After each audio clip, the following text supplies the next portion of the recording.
Sonne steht tief, die Schatten sind schnell. Sinus überall, Auswechsel scannen das Feld. Es hält mich nichts auf, die Mission zu erfüllen. Befehl ist Befehl und der Lohn ist Gewinn. Für den Imperator, für die Watch und für den Norden. Spring ich aus der Landungskapsel wie ein Wilder Richtung Norden. Ein Jeans-Dealer brüllt und greift mich an. Doch mein Bolter hustet kurz und er teilt sich dann. Verdammt, dieser Feind ist brutal in der Überzahl. Doch die Kehlen dieser Füchse erwartet bald mein kühler Stahl. Hinter der Ruine ragt er empor. Der Blutlord, er kreischt und zischt, packt sie nach vorn. Box meines Ort, brauch sofort den Support. Aus dem Schatten kommen Hellfire Rounds auf mein Board. Diese Ausgeburt der Hölle ist wie nichts, das ich kenne. Ich lade den Bolter durch, klick, klick, bang. Step aus der Landungskapsel und dann anvisieren. Jeder Bolterschuss ist gut platziert. Unsere Feinde fallen und wir laden nach. Egal was jetzt kommt, die Deathwatch macht das klar. Box, Elder, Tau. Deathwatch. Deathwatch. Deathwatch. Deathwatch. Inari, Drukari, Necrons. Deathwatch. Deathwatch. Deathwatch. So der Hill, aha, aha. Deathwatch. 40 Level tiefer, 30 Tote später finde ich ein Artefakt mit Energien aus dem Äther. Schaue auf mein Ziel und es ist zum Greifen nah. Komme immer näher und es lauert weiter die Gefahr. Komm, greife ich die Datei, brich die Decke zusammen. Ein Schatten schnellt hervor und der Bolter muss ran. Meine Augen öffnen sich, jetzt rennt die Ausgeburt der Hölle auf mich zu. Und im Nu trifft mich ein Wenn, schmettert mich zu Boden und ich öffne meinen Geist. Sinus Energie, die mich innerlich zerreißt. Beschwöre den Warp an Malstrom, mal schon seine Bahnen in die Luft, doch das Monster ahnt schon. Denn die Augen des Marines verändern ihren Farbton und das Monster explodiert in 1000 Funken Starkstrom. Fox an den Stormhawk, Augen bewegen das Lied. Come on, beam me up, score die Mission complete. Step aus der Landungskapsel und dann anvisieren. Jeder Bolterschuss ist gut platziert. Unsere Feinde fallen und wir laden nach. Egal was jetzt kommt, die Deathwatch macht das klar. Box, Elder, Tau. Deathwatch. Deathwatch. Deathwatch. Deathwatch. Inari, Drukari, Necrons. Deathwatch. Kings of the Hill. Deathwatch.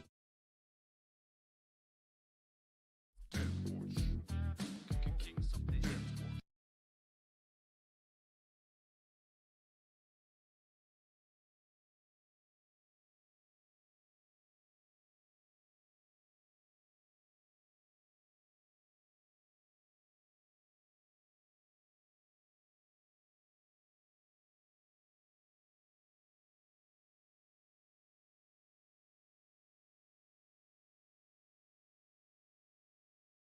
Limm, wir können dich nicht hören. Ja, aber jetzt schon.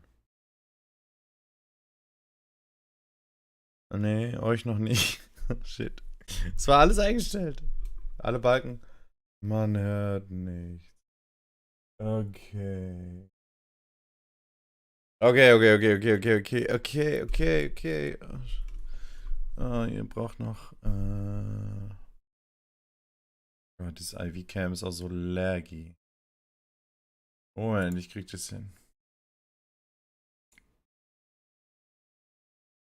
Ja, danke. Ja, mir haben so viele gesagt. Dann habe ich gesagt, okay. Hätte mir ja auch vorher noch sagen können, dass ich hässlich bin. Hätte ich es gleich umgestellt. Gezwirbelt und alles. So, jetzt müsstet ihr mich ja hören, oder? Sag mal. Hallo, hört man mich? Hört man mich? Ja, Hört man mich? Mann. Ja, hallo. Mann. So, vor die Athleten haben keine Soundprobleme mehr. So, nochmal Danke, Caro.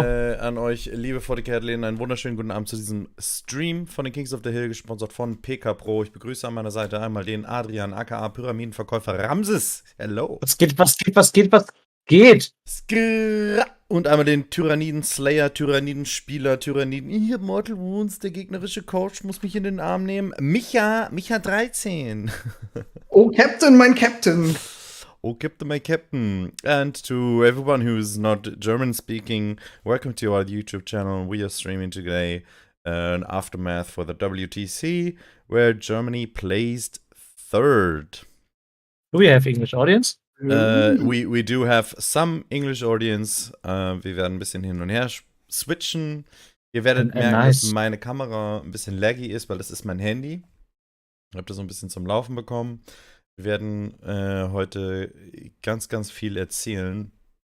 Ich habe auf deine PayPal-E-Mail was für die WTC gespendet. Auf meine oder auf Adrians oder I don't know.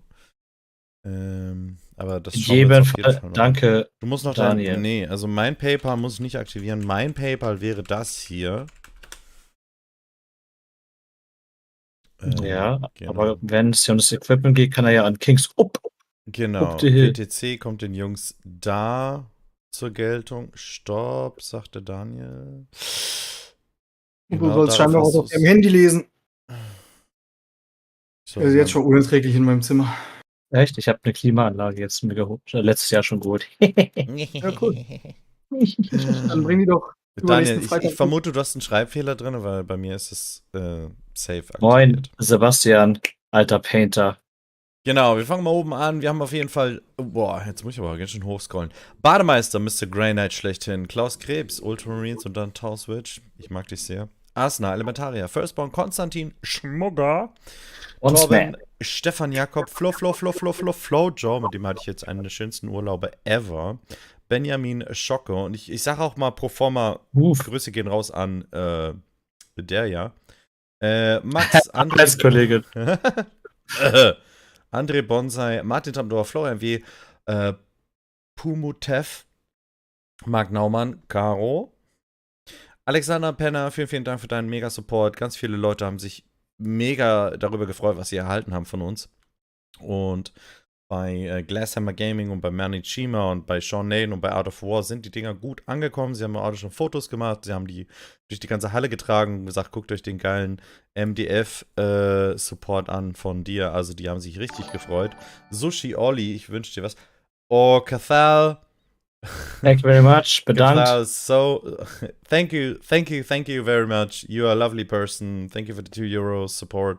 It was a pleasure meeting you at the event. Like it was really awesome. Sushi, Amazing. Max Power, habe ich schon, sorry. Target Priority. Zack. ONB Machete. Wer oder was? Jetzt. Daniel Konjevic, einer unserer 40k Botschafter in Deutschland. Steffen Safe. Preis. Kevin Hüser. Steffen Kassler, Matthias Brodzikowski, ich grüße dich, mein Freund aus dem Norden. Daniel Linke, MCL natürlich, ich hoffe, dir geht's auch wieder besser. Aichi, dich grüße ich auch. Alexander, Cole Rap, Servus, Rap, S&B.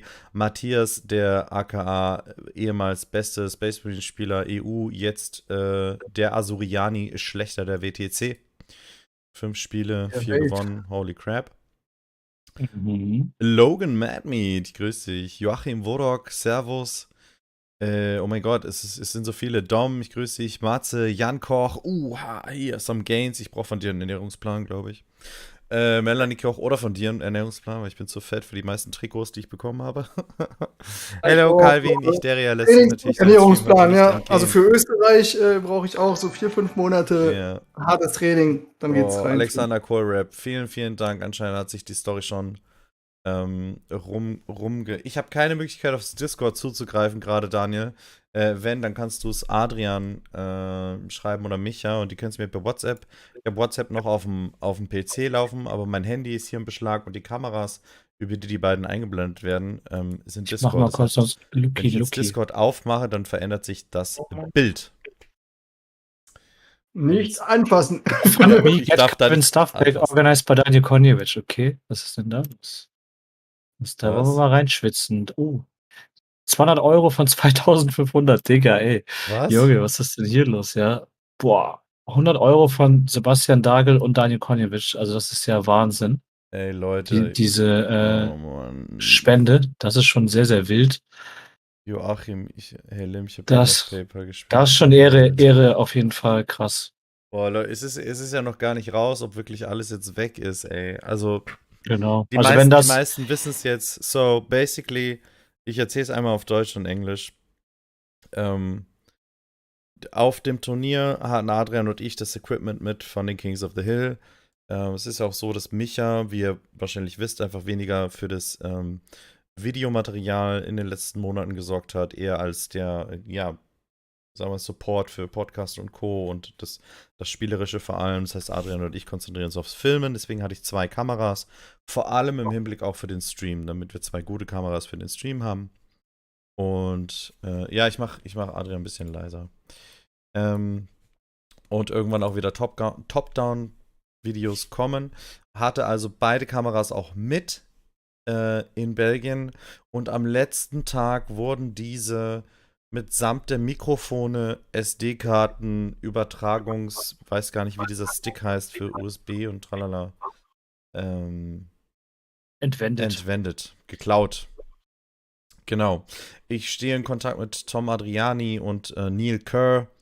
Die überprüfen momentan mit den Hallenbetreibern die Videoaufnahmen. Heute wurden die Videoaufnahmen von einem Auto gecheckt. Es wurde also nicht ins Auto eingebrochen oder, falls es offen gewesen wäre, einfach so am Auto rumgefuchtelt. Und morgen werden die Videokameras in der Halle, weil mein Rucksack immer an der gleichen Stelle war, mit dem Equipment, weil wir halt uns in Sicherheit gewiegt haben. Ich meine, da drin war das Streaming-Equip von Franzosen, das hat weit mehr bei 40.000 Euro wert und das war auch da drin. Da haben wir uns eigentlich nicht so die Platte gemacht. Ist jetzt leider abhanden gekommen. Ich habe keine Möglichkeit gerade zu filmen, bis auf meinem Handy. Und Adrian hat aber schon seine Zweitkamera jetzt auf den Weg gebracht zu mir, damit ich schon mal kameratechnisch versorgt bin hier, weil ich unbedingt Battle Reports drehen möchte. Vor allem mit den WTC-Armeen. Oh, das Overlay ist noch offen, sorry. Ja, das meinte ich. Ich darf nichts anklicken im Discord. So for the English speaking viewers, our YouTube equipment got stolen at the venue, and right now we're checking the video cameras if if they can find the guy who took it or the people who took it. And till then, Adrian is lending me his second camera so I can start producing stuff for you out there. Oh, And French War Game my Studio. God, Jesus French Christ. War Game Studio. Yeah, Thank you basically, so maybe- much. Maybe the current status is that they have checked the surveillance for the car park, Yes. the parking lot, and there was nothing to see there. So what they're going to do now is check the surveillance camera in the building itself, in the venue itself. So yeah, there must be something, but we are still waiting, right? So everyone who doesn't know French War Game Studio, they are a huge YouTube channel in France. They are a bunch of lovely people who produced the whole week a stream on French at the venue live, and they're also the organizers of a huge tournament. It's French Wargamer. I can't get the name right now, but it's a second YouTube channel. Maybe you could put the name in the chat. And they have in March, they had a tournament for 1,250 people, and they invited Adrian and me, or the Kings of the Hill, basically, to come to the tournament in next year in March with 1,600 people, which we're really looking forward to. Thank you so much, and also I don't know who it is right now who is with us in the chat, because it's maybe it's Julian or it's Laurent. So, but I think Laurent is on holiday. Yeah. Crazy. Thank you so much. Vielen Dank, Steezy, genau. Glückwunsch zum 3. Platz.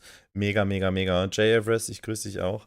Ja, also WTC, Jungs. WTC Talk. Jetzt die Traurigkeit hier direkt wegwischen. Scheiß aufs Equipment. Wir hatten eine geile Zeit. Das ist jetzt ein blöder Nebeneffekt. Ich fange einfach mal so ein bisschen an. Ich bin nämlich gefahren am Dienstag mit dem Flojo, weil wir gesagt haben, ey, lass noch mal einen Tag ohne Team vorher noch mal chillen. War total cool. Wir sind da angekommen, in diesem mega kleinen Dörfchen. Haben direkt bei dem Venue angehalten und da war Jay, Mohawk Miniature und Neil Kerr, die saßen gerade draußen und da haben wir uns direkt hingesetzt und so, hey, hier, die ersten Kontakte gepflegt. Dann sind wir rein in die Halle, da habe ich dann direkt meine ZV1, genommen und alles gefilmt bei den Singles-Turnieren und wir hatten mega viel Spaß, wir haben hunderte von Menschen kennengelernt. Dann sind wir im Hotel eingecheckt. Menschen. Sehr coolen, netten, freundlichen, geilen Menschen. Ja, es war krass, also richtig krass. Und dann sind wir in die Stadt gegangen, also Flojo und ich spazieren gegangen, haben so ein kleines, nettes, also Michelin ist so wunderschön. Haben wir dann die ersten Fanboys-Fotos gemacht auf dem Event, genau. und haben uns ein kleines Restaurant gesucht und haben uns da hingesetzt, ein bisschen was bestellt. Und dann läuft da so John Lennon von Team USA, aka von Art of War vorbei. Wieso? Ist das nicht John? Ja, das ist John. Hey, John! Und dreht sich rum mit seiner Frau. Grüße gehen raus. Und so, hey, the Germans. Ja, genau, the Germans. Und ja, lass uns doch einen Tisch zusammennehmen. Ja, haben uns einen Tisch zusammengenommen. Und ich hatte mit Flo das Deutschland-Trikot schon an, kurze Hose, Schlappen, so richtig Touri, ne? Wie so ein Vollidiot. Die sahen noch normal aus, sag ich mal. Und über dem Restaurant war ein Hotel. Und da hat Sean Naden schon aus seinem Zimmer runtergeguckt und sieht so, die Deutschen. Und dann hat sich da fertig gemacht und kam auch runter. Und dann haben wir da zusammen gegessen mit Adam aus Australien. Der ist Adam Camilleri? Genau, Cavallari. Der macht einen Podcast, Art of War Down Under, unter anderem, aber er ist auch einfach so ein weltweiter Missionar für das Hobby. Ambassador. Ambassador. Hat auch einen Preis bekommen, Community Maker. Es gibt noch keinen Titel dafür, aber so WTC Ambassador oder so ähnlich. Und er hat so ein Trikot von uns bekommen, wo also so gut wie alle unterschrieben haben auf dem Event. Das war total krass. Ja, und dann haben wir da einen total coolen Abend verbracht mit den Jungs. Echt, also gegessen, ein bisschen was getrunken, ist immer noch Eis essen gegangen und dann Flutsche und ich zurück zum Hotel. Nächsten Morgen aufgestanden, kleine Stadttour gemacht, ich glaube so 3 Stunden. Und so richtig, ja, so Urlaubsstyle, Kirche angeguckt und alles Mögliche. Ja, wirklich. Also so, wo ich eigentlich gar nicht der Fan von war oder so rumlaufen, grundlos, ist eigentlich nicht so mein Ding. Und mit Danke, Flo, das Sepp. war ganz geil. Und dann sind wir zur Venue gefahren. Es war dann der zweite Tag von dem Riesenturnier.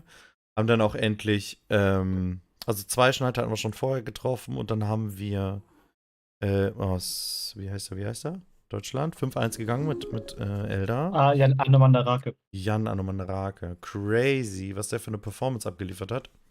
Richtig gut. Den haben wir auch getroffen. Oh, new donation from Pierre. Thank you very much. Und da sind auch schon die Breaking Manfred. Heads. Servus. Wenn ihr da auch nochmal andere Erwartungen Fuck off. Typhus. Oh my god. Jesus Christ. What So, is PLN? first Is of it all, Slotty Breaking or what? Heads had a this is the captain from Poland. They had or Neil. Hey Neil. So we're getting more English audience now. So if you want to hear some more about what happened with the Breaking Heads guys, he had a stream yesterday. I just want to make a little shout out there. So make sure go to Breaking Heads, follow that channel, and have a look at the stream from last night. Yeah, and then und dann haben Flo und ich halt einen total tollen Tag da verbracht. Dann kam so langsam unser Team zusammen und da hat sich so der Spirit breit gemacht, ne, am ersten Hotel und so. Das war gut. Also die ersten Momente. So, da seid ihr angekommen. Da geht's so ein bisschen weiter, ne, bei euch jetzt. Da geht's weiter. Wir sind Dienstag angekommen. Adrian, beziehungsweise ich bin hier nachmittags quasi früh abgehauen, habe früh Feierabend gemacht. Ab zu Adri, mich da ins Auto gesetzt und der durfte dann die Kack-Autofahrt übernehmen, wo man nur noch 120 fahren durfte. Ja, stimmt. Und ja, dann angekommen und direkt Bock gehabt. Ich hätte am liebsten am Mittwoch schon gezockt und konnte gar nicht abwarten, bis endlich Donnerstag war. Und dann ging's Donnerstag zur Venue. Ja, da hast du auch gezockt, oder? Am Donnerstag schon? Ja, am Donnerstag schon direkt gezockt. Erstmal haben wir noch ein bisschen Organisatorisches, bisschen Teamkram gemacht und so weiter. Und dann mit David. Ich weiß auch gar nicht, ich habe so viele Stichpunkte mir im Grunde gemacht, was wir alles ansprechen müssen. Ne? Moin, Frank. Ich mache das auch mal direkt, bevor das nachher in irgendeiner Form untergeht. Ja. Also den dicksten Respekt einfach an unseren Staff quasi, komplett das ganze Team und mit David, Adrian und Limm, die nicht selber gezockt haben, da so fucking viel gemacht haben. Die haben das im Grunde genauso mitgetragen wie alle anderen. Also da steckt überhaupt keiner zurück. Das ist krass. Man musste irgendwie nur gucken und jeder bringt einem was zu trinken an den Tisch. Und den, Alter. Jesus Christ. Jesus Jesus Christ. Thank you so much, Neil. Much appreciated. Oh my Much God. appreciated.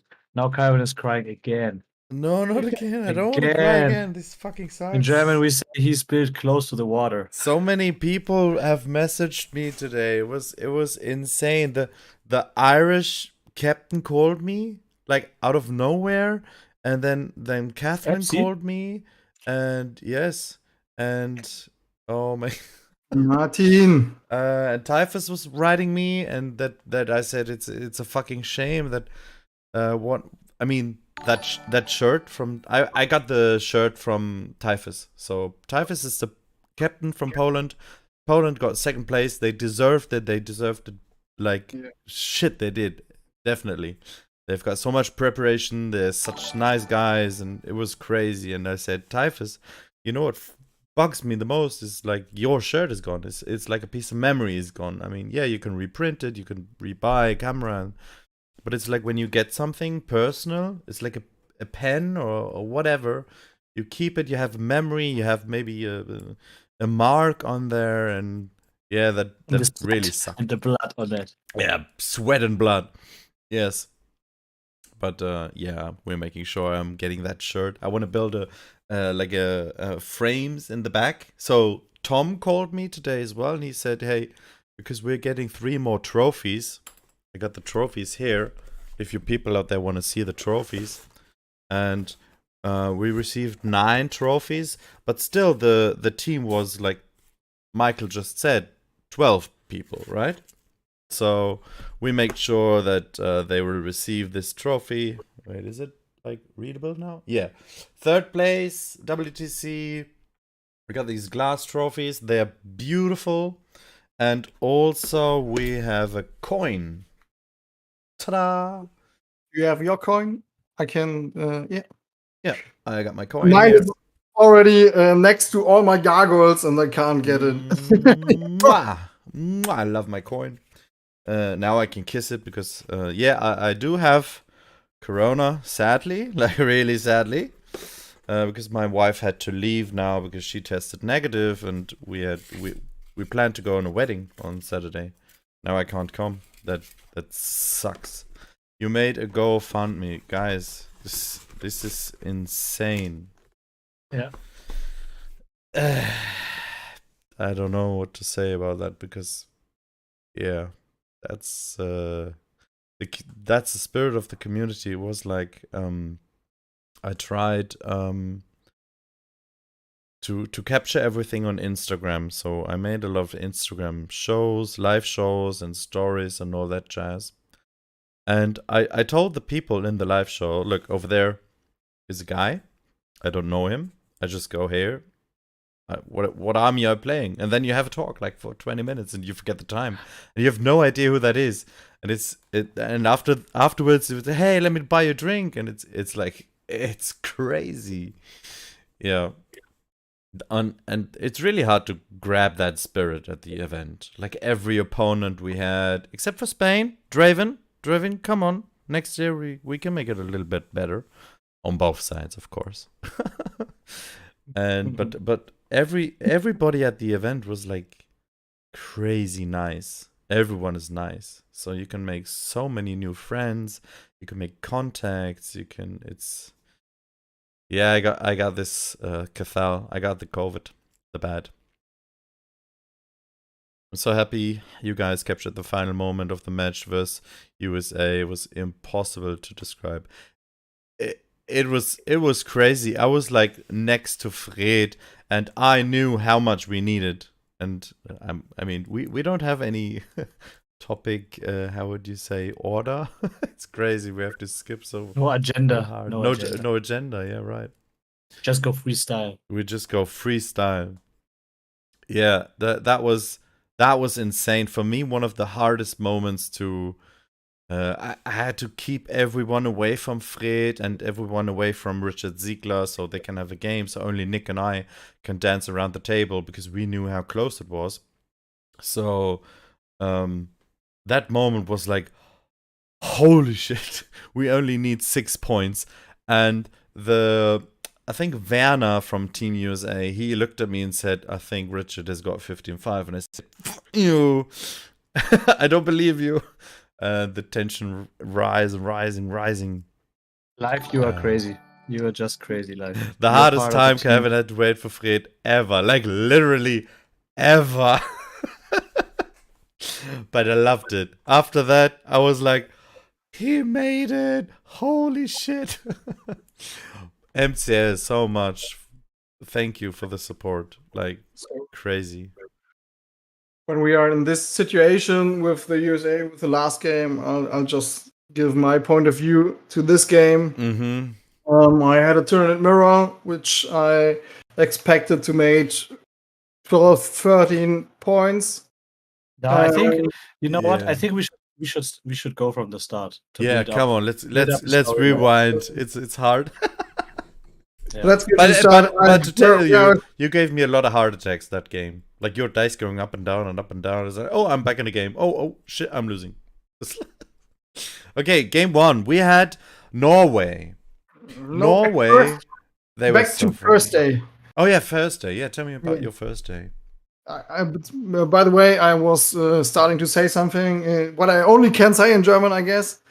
Also unsere Kumpels an der Platte, Adrian und David und so, die haben uns halt alles gebracht. Ich hatte am Ende, also erstmal musste man sich dran gewöhnen, dass man es überhaupt so machen kann. Ey, Adrian, David, bring mir mal bitte was zu trinken, Wasser und so weiter. David kam an und hat einem quasi so Apfelscheiben in den Mund geschoben, Bananenstückchen. Ja. Und man hatte am Ende schon wirklich fast Angst, okay, wenn du jetzt auf den Zehenspitzen hin und her trippelst, denkt er, du musst auf Toilette und schiebt dir gleich einen Katheter rein. Von Ich daher, würde es aber, glaube ich, nicht nochmal machen, ehrlich gesagt. Nee? Nee. das war Weil- krass. Du War jetzt ja, selber, oder? Ja, weil das ist ab Donnerstag Freitag war es noch okay, aber am Samstag ist es zu hart zuzuschauen und selber nicht spielen zu können oder den Oh ja. spielerischen Impact haben zu können, wo man denkt, boah, hier, da, jetzt das oder hier und so. Und, Ja. und Würfelbunker, grüß dich. als Spieler, vielleicht auch als Coach, ist es ja so, als Spieler hast du deine Mission, du hast deine Einschätzung, du gehst an den Tisch und dann bist du in einem Tunnel. Wir wissen alle, wie so ein Spiel geht und dann ist man halt einfach, dann macht man das halt einfach. Mhm. Als Coach ist es halt so, man guckt halt die ganze Zeit, okay, Tisch zu Tisch. Also das war ja auch das Krasseste für mich, wie ich da mit David und David gebondet bin jetzt über diese Zeit.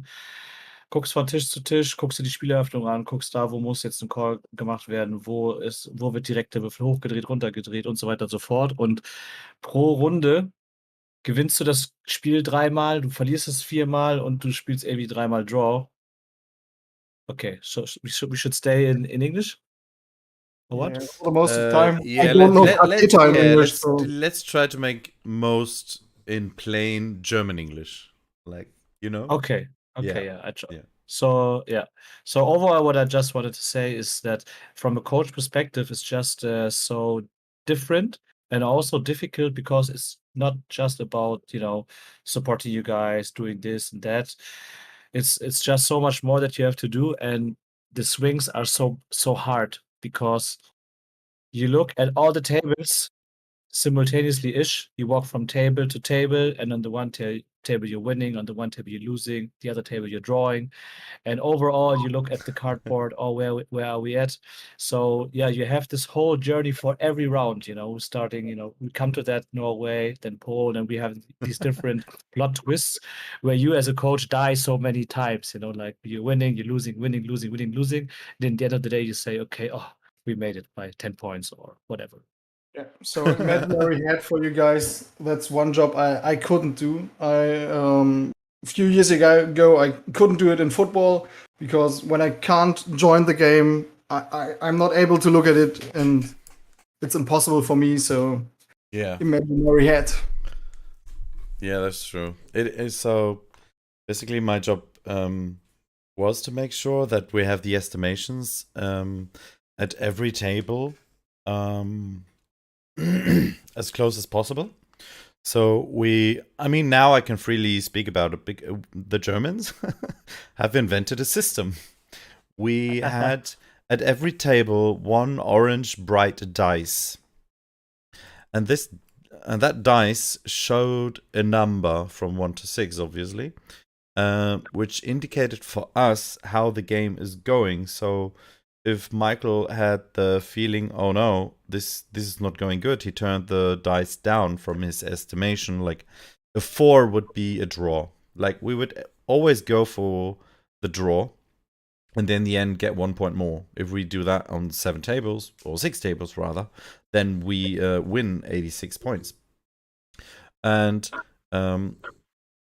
so rather than going up to the players and saying, hey, how's it going? Can you get more points? Blah, blah, blah, blah, blah, blah. We just pointed at the dice. So, or at the die. So Michael knew, okay, he needs an update. If he has no update, he looks at me and says, no. And I know, okay, here's not a die to get any more information. The first day, I don't know if any team really found out. But on the second day, France and Belgium came up to me and knew about the system. And then some of the refs were starting to ask about the dice. And while we were playing Poland, Danny, who used the coach from there, he was going mental because he couldn't figure out the whole system. Like, he knew, okay, the dice is telling us something. He saw a matrix behind it. Yes, like, he saw like, oh my god, this that. dice is like a little bit further up, and that dice is on the left side, and that's on the right side, and this is blah, blah, blah, blah, blah. And I said, yeah, our system is crazy good. And he was going mad, not figuring out how it works. I still haven't told him that, by the way. He wanted me to tell him after the game. But you know what's the craziest thing about the dice and what happened at the tournament is?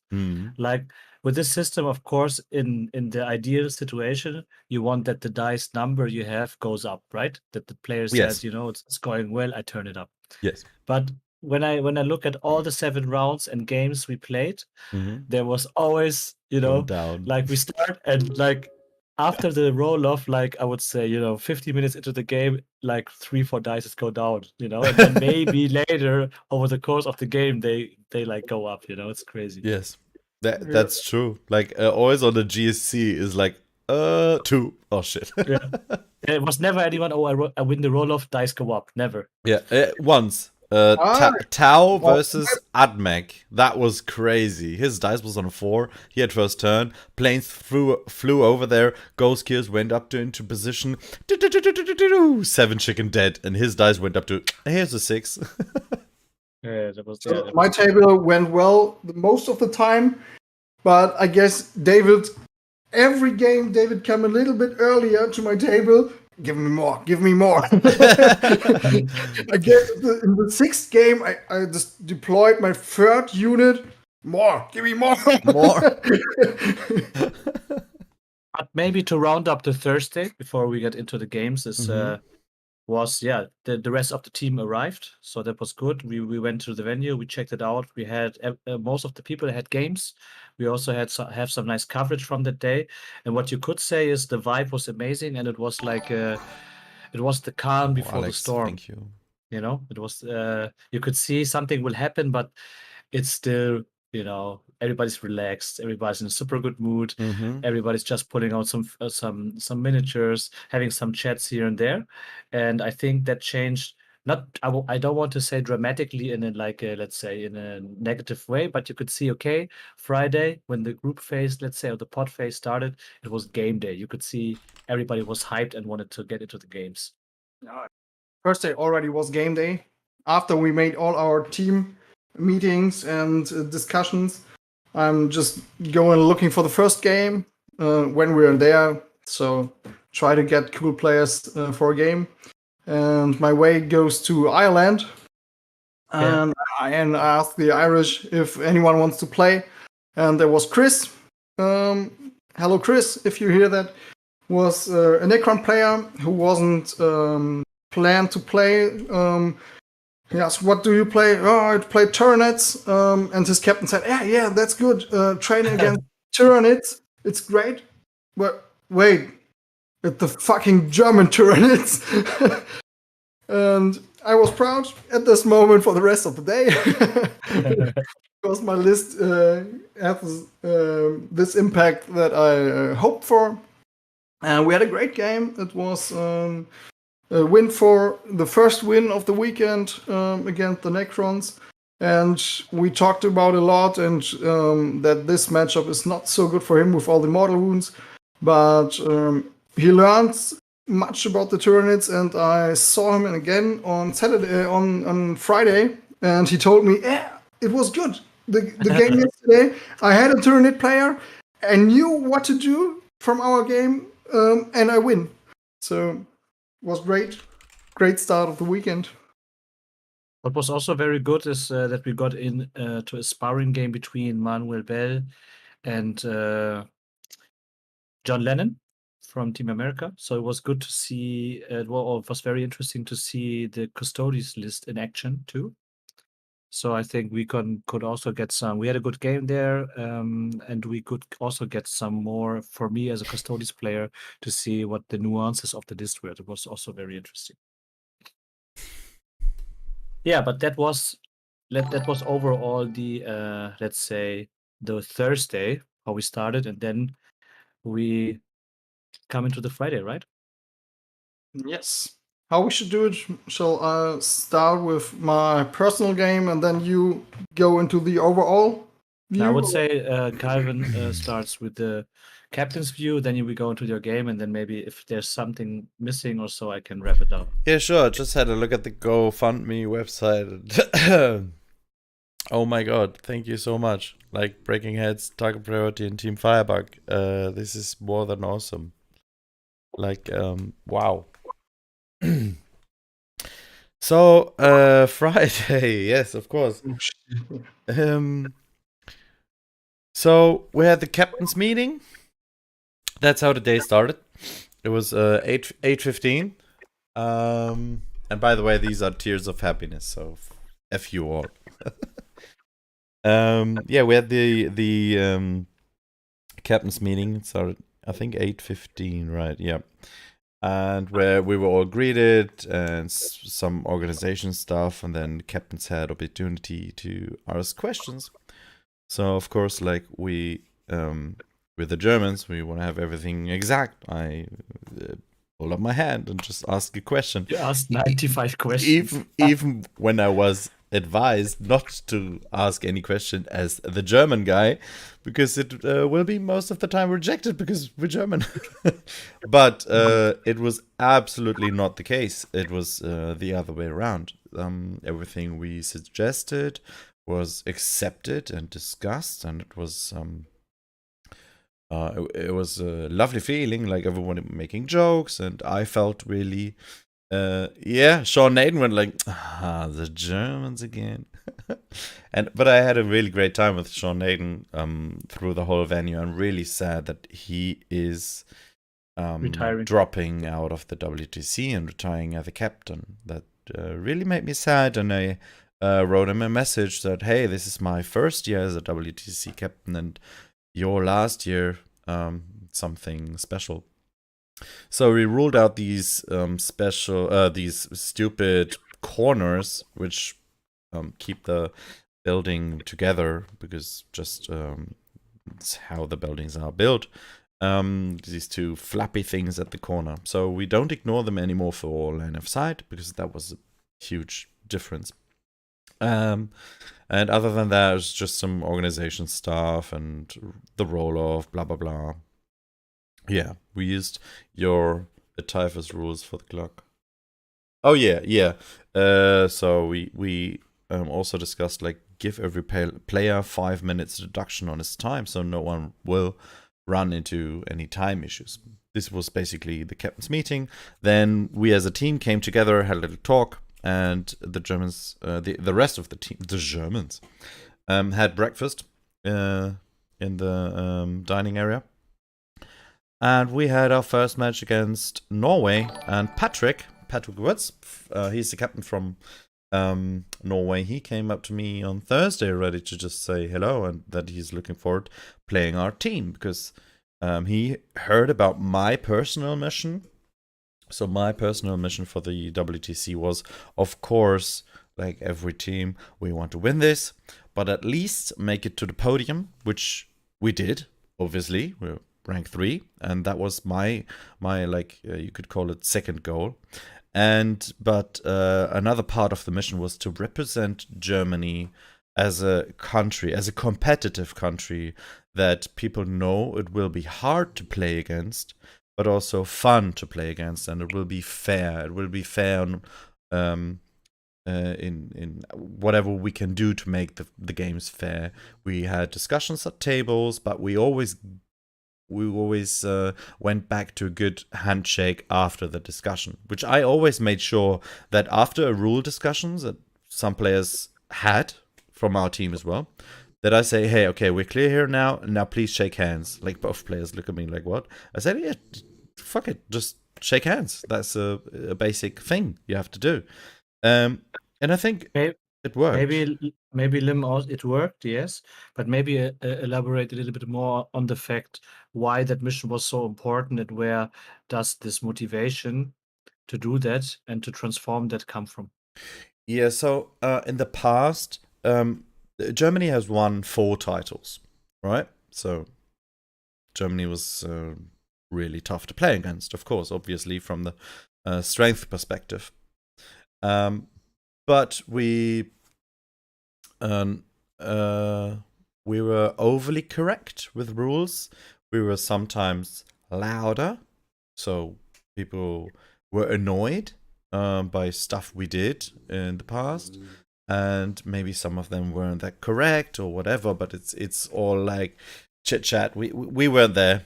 We just get the stories from other countries telling us Germany wasn't fun to play against. So they came to the table and said, "Oh no, we got Germany, shit," and we don't want to have that feeling. We want to have like, yeah, Germany. I mean, they're pretty hard, but at least we're gonna have some fun at the table, right? They're good people.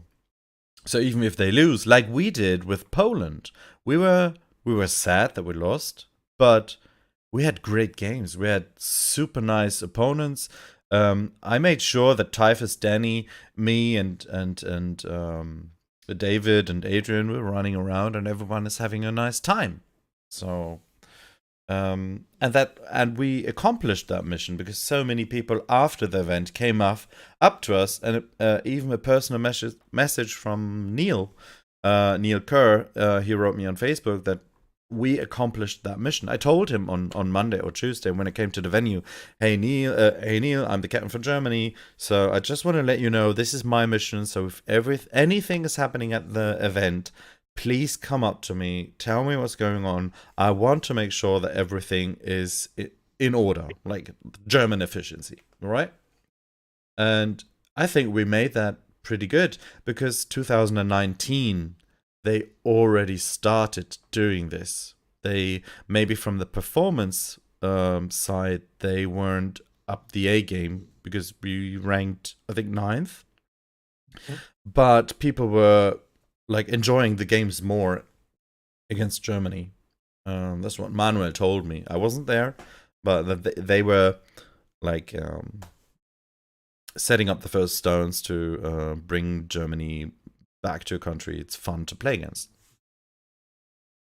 Yeah, so that was really one of the most important things. Yeah, you never go there to get second. The target is to get first in this event, but not for cost of anything else. We want to have fun at the table. We want fair play, gentlemen's play, and third is very cool, very, very cool. Next year it will be more, I hope. So I'm super hyped. But the most important thing that after every game, every nation said how much fun it was to play against us, or me in this case. Not the list, but the player or the players. That was really great. And all the messages you get afterwards is totally crazy. Yeah, we will also come shortly to the game and to the games, and also why we didn't deserve to be first this year as well. So don't worry about that. But I think it's just what Limm said.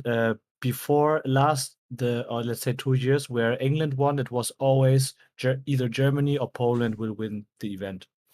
And especially when it came to Germany, it was the rumor or it was the reputation that this comes to a cost, because the Germans, they do everything, really everything to win.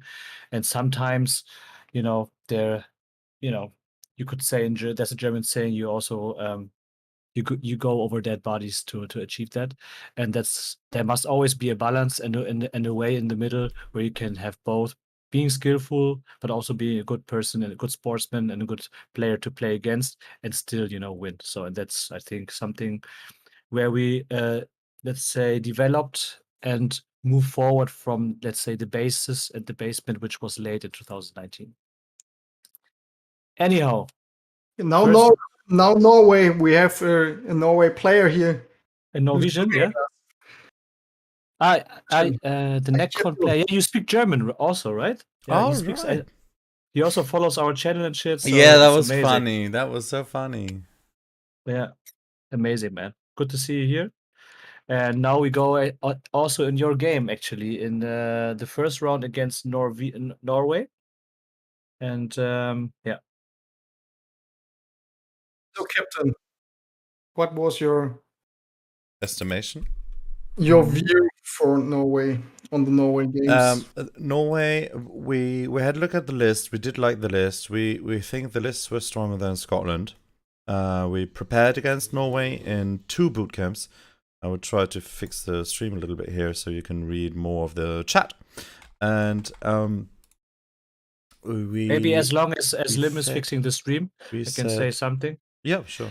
We started on Friday. Every team had to start with 3 games on Friday. We all knew this was going to be a very, very tough day. And this was called the pot phase. It's not called a group phase because it wasn't like, 4 teams out of 4 teams, 2 will advance. It was just also another day where teams were able to collect wins and points overall. And there you already had, let's say, a discrepancy, I would say. This is not meant in a bad way, but you had, let's say, pots which had the tendency to be stronger, more competitive, and also pots which were a bit lighter. Because, like with every World Championship, you have teams who go there with an ambition, who have a right to be there and are very well trained, and they shoot for the stars. And then you have also teams who don't even have that many players in their pool and not that many options and possibilities to go that far or that high. I would just say, I don't say any names, but I just say maybe smaller countries, and therefore, for example, you could say, when you have, well, I don't want to say any countries. So there were, let's say, there were groups where the chance was higher for a certain team to win 3 games and also win them very high, and there were also teams who were in pots with 3 other teams who were quite strong. So the possibility was much lower to win these games in a high fashion or in a high manner. And maybe as an example, I would say the pot for Germany, for our pot, was quite competitive as we look at the lists and players from Norway, Scotland, and Spain, as you will see also in the following minutes. Go ahead, Limm. Yeah, so in the pairing, I think what makes Germany also a little bit special, especially in that year, that we had a last minute call switching our head of pairings, so that Fred, who was supposed to do the pairings, had more time on his army, which he obviously needed. I think that was the right call. No offense, and he knows it. It made him a better player because he had more time to think, and especially when you're playing someone like Richard Ziegler, take your time and beat him. We had David, aka Death Red, coming in hot, like really hot, as head of pairings. He was supposed to do all media, but that role disappeared in no time, and he is a freaking pairing god. Professor Dr. Meat Pairings. Professor Pairing, yeah. So we had a +4 pairing. Maybe explain it to the people also who might not know. Before each round, 2 teams would sit together with their HQ commanders. You have the pairing guy, you have the captain, all that stuff. You sit each other basically in front of each other at a table, and then each team has cards from the faction it has in this whole group. And then there's kind of a system. I lay out first a card with Tyrannids, the other team has the chance to counter it with maybe 2 options. And then there's also nuances in choosing maps, because there is different maps. Some are more open, some are more dense, and that's already. How long does the pairing take? 20 minutes ish, something like that. Yeah, so for Yeah. some pairings we had, they were super fast. The fastest one was 11 minutes. And the longest one was 28 minutes. Mhm. That was quite hard. But yeah. So against Norway we had the pairing. And the pairing, the system how it works, how a team wins is out of all games together you need 86 points. In a game you can get 20 points. Playing Warhammer you have a 100-point matrix. This is converted, and next year will be a different conversion. This is converted to a 20-point matrix. So when you are like going for a draw, you have a 10-10. If you have a large win, you have a 15-5. So 5 for the opponent, 15 for you. If you have 86 points, you win. No matter, nothing else matters, basically. So we had a estimation of 89. So that meant some games can go worse. But if everybody is doing that what they're supposed to do, we should have this. We were really happy with the matchups. And out of that game overall, we scored 96. Yeah. Maybe also to all you guys who are not so familiar to this fashion is that, and it also shows how much work and preparation goes into this. Of course, to have this estimation and to pair in a certain way, there are a lot of Excel tables. There's a lot of work, especially also from David going into this. Having the right estimation from every player, how he would see himself against a certain faction. In terms of a number or an equivalent. And that's when you can put all of this together and come to a positive outcome in the pairing, then you already have room left for failure. That's basically the idea behind this. Yeah, so let's drop into a game from our tournament player. I mean, he's the only one on the stream who actually played at the event. So how did it go against Norway? What did you estimate? What happened? Who did you play? I do have pictures, by the way, from every opponent, from every game. I think that's something people liked, by the way. Yeah, against Norway, I got the Blood Angels with the pilot Björn. So hello Björn. Was a great game. In my estimation, it was a good matchup for me. Blood Angels against Mortal Wounds, not their favorites.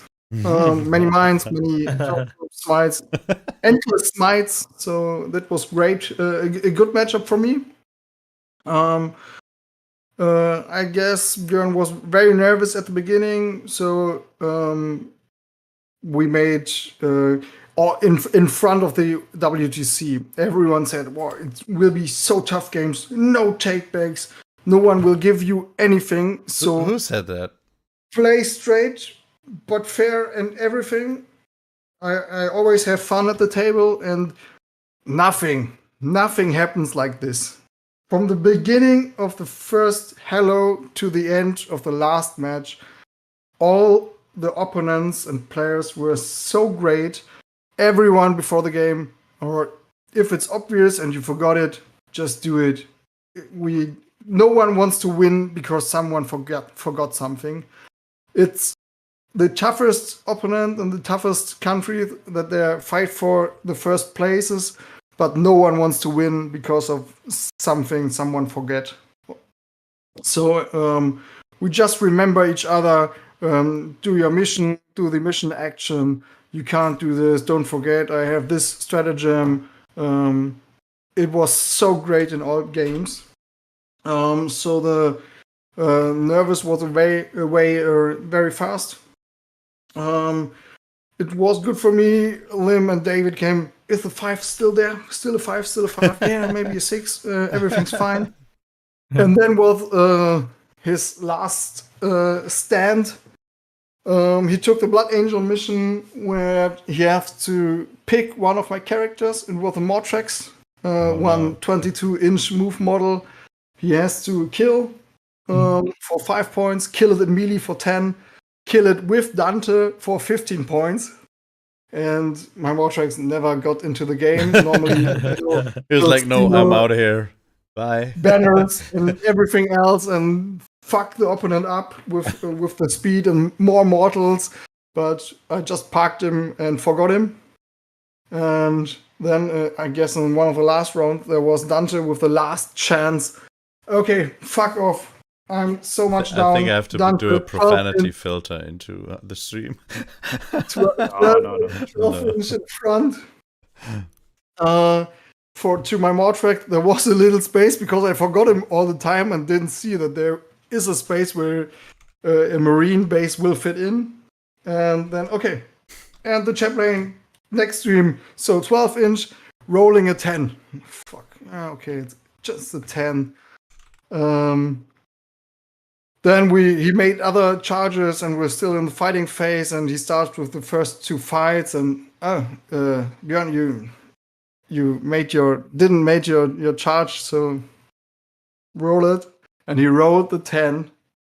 I was fuck off. Limm down from 5 to 4 again. So it's 15 points for him if he kills him. We made the melee attacks, and he killed the Mortranks. Fuck. And then my eyes go down, and I just put for my last shooting phase some mines just before this start. Some spore mines, yeah. So there were 5 spore mines, and with the 10-inch charge, he must go through 4 of them. So we press the review button, and we have to roll the mines if Dante will survive it. And 2 of them rolled 1 mortal wounds, and 2 of them rolled the 3 mortal wounds. That was and Dante just disgusting. In total 7 and died on his way to the Mortrax, and I could put him back on the table and saved 15 points. At first it was heartbreaking for me, then it was heartbreaking for Björn, and that's the game. In Germany, we call that more luck than intelligence, right? Mm-hmm. Yeah. That was Luck over it mine. was well played, well designed minds, and then forgot it. Yeah. So we took that. So I guess I got a 15-5. I guess. I think so. I would have to use either my phone or my Discord, where I have all my notes. Both are in use. Second game was against. Now, maybe to round it up from a coach perspective. Oh yeah, sure. Sorry, yeah. It was not a bad start, but you could also see the flow wasn't there yet. Also our team was a mix of some experienced players and I think for 3 people or so it was the first World Team Championship in their life. So you could see also they had to adjust because now this was real game and every point counts. And you could see also from I think out of these 8 games, I think we saw something like 3 games. Maybe where the opening of the game from our side wasn't ideal. That doesn't necessarily mean that the opponent can make use of it and win, but you could already see, we know our players can do that better, so they are not in the game, right now. But overall, we won it. We won it, let's say, solidly. It wasn't a high win. It was something in the 90s, I believe. As Limm said, 86 points as a team is the minimum win you can have total points. And I think we came out something shy about 90. Yeah. I guess 97-63 were the first 2 games.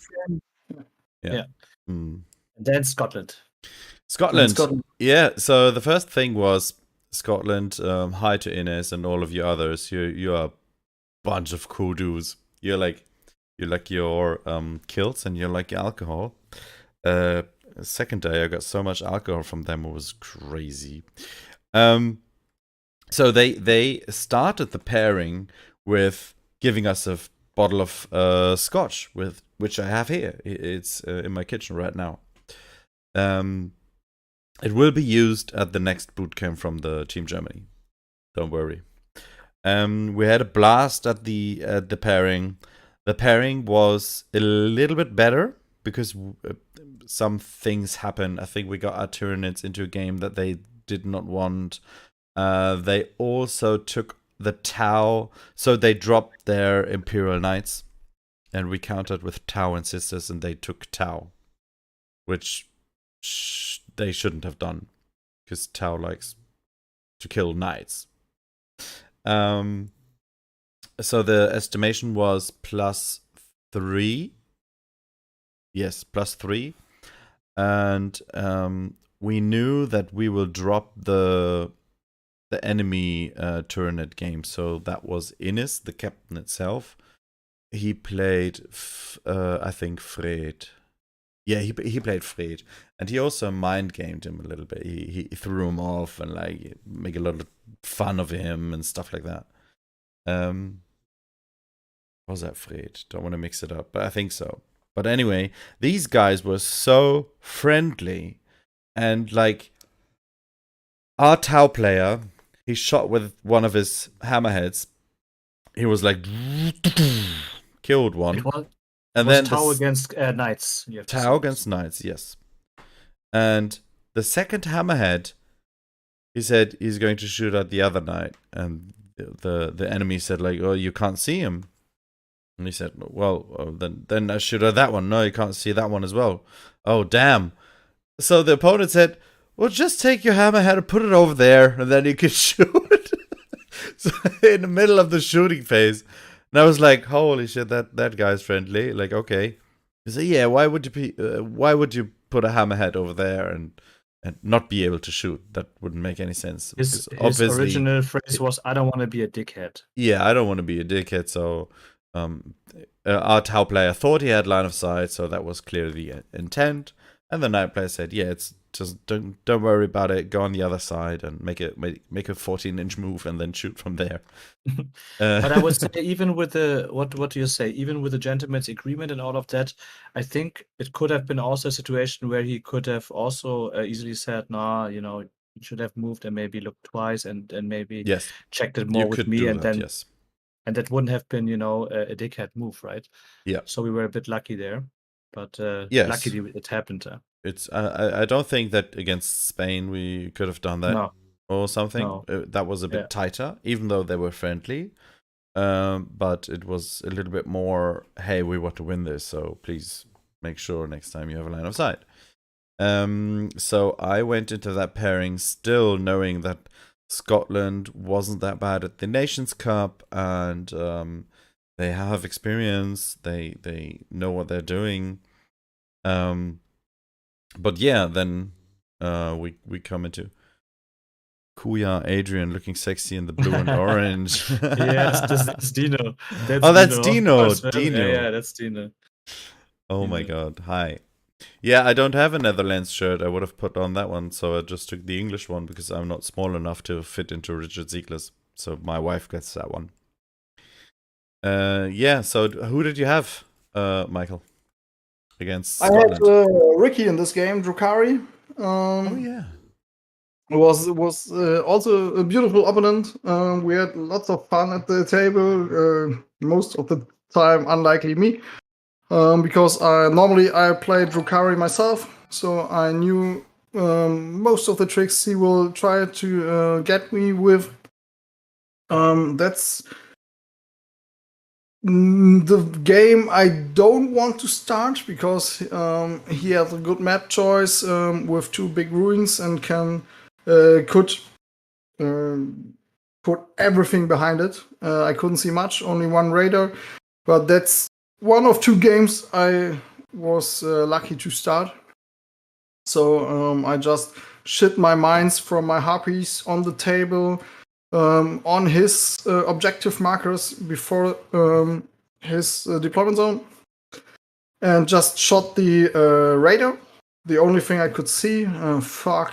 Bad start. I had grind them down, and only 1 kill with 2 harpies in the middle of the board which he can kill. But 6 mines on his right marker and 3 mines on his left marker. And then we had a little rule discussion from the WTC FAQ. I misunderstood, but wasn't really a problem. I just have to explode right? my mines Yeah. if someone is in 3 inch. So not much time. He flew in with one Venom into 6 mines. Venom destroyed, doesn't explode. And on the other side, he flew with Venom into 3 mines, and it's also destroyed. So I was much more confident with three kills on the board for the 3 bonus points in this mission, because you get 1 point for every killed unit. There I get the bonus, and I got to grind them down because the Venoms died. Then he killed 1 harpy, the other was safe enough. Then I made some Mortrax fun in the game, because he didn't pick assassination.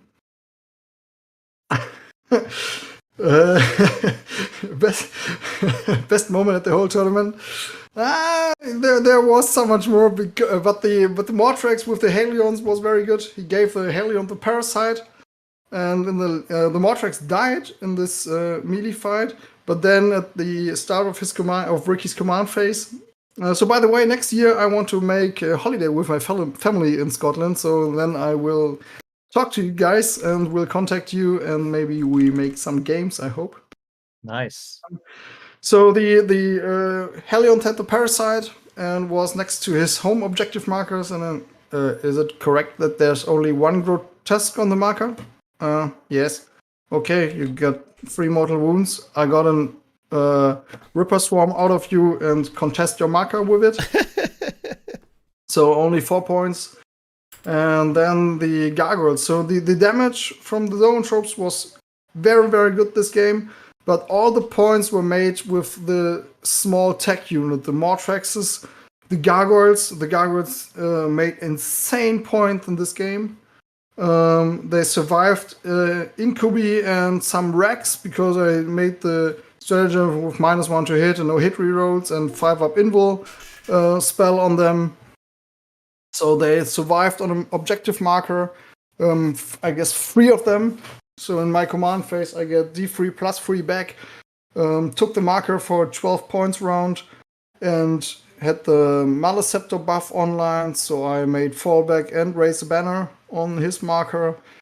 The next round on the other side, the other Gargoyle troop made an additional move like this. And Ricky said, "Oh, damn, I should have vec'd this stratagem when I used it the second time." Then the other round, I was with the rest gargoyles on his home base marker in the melee attack, and just before my round was beginning, Ricky, fuck, I just said I should have used the Vex stratagem, right? I didn't use it. No, you didn't. Fuck. But the gargoyles died in this melee, so it wasn't the problem. But it was very funny and was a great game. And this was the second game of the tournament, and my captain, I just have to wait on him, he has to hear it, came to the table. So now we everything, you know that. Okay, you hear everything. So Limm came to the table and looked into Ricky's face and said, "Sorry that you have to play against this bullshit list. Whatever you need, I will bring it to you." And Ricky said, "I just need a hug." And then Limm hugged him, and yeah, it was great. We just talked about some times more on during the tournament. So also a great opponent, and it was so much fun to play against the Scottish team. It was great people.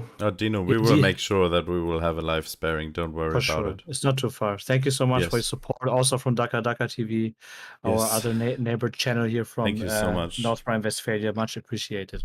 And also thank you so much to have an update on the GoFundMe. It's like it's over the half already. That's crazy. That is Crazy. insane. Totally insane, guys. Yeah. Community is so great. Maybe also from a coach perspective, you could see in that round against Scotland, the first victory obviously helped. Our players were in higher spirit, and also when we looked at Michael in this one, he did a very good opening for the game. How he positioned his miniatures, we were discussing that, and also it was also important for him. everybody in the team has a certain role, right? You have scorers, you have people who are there to block, and maybe, then you also have people who are being thrown under the bus, and their only mission is to only get any points in that game. And Michael overall was a scorer for this team, and you could say, okay, this list is shitty or all this stuff, but you first have to prove it also. You have to take the pressure in the game and have to prove that you are rightfully the scorer of the team.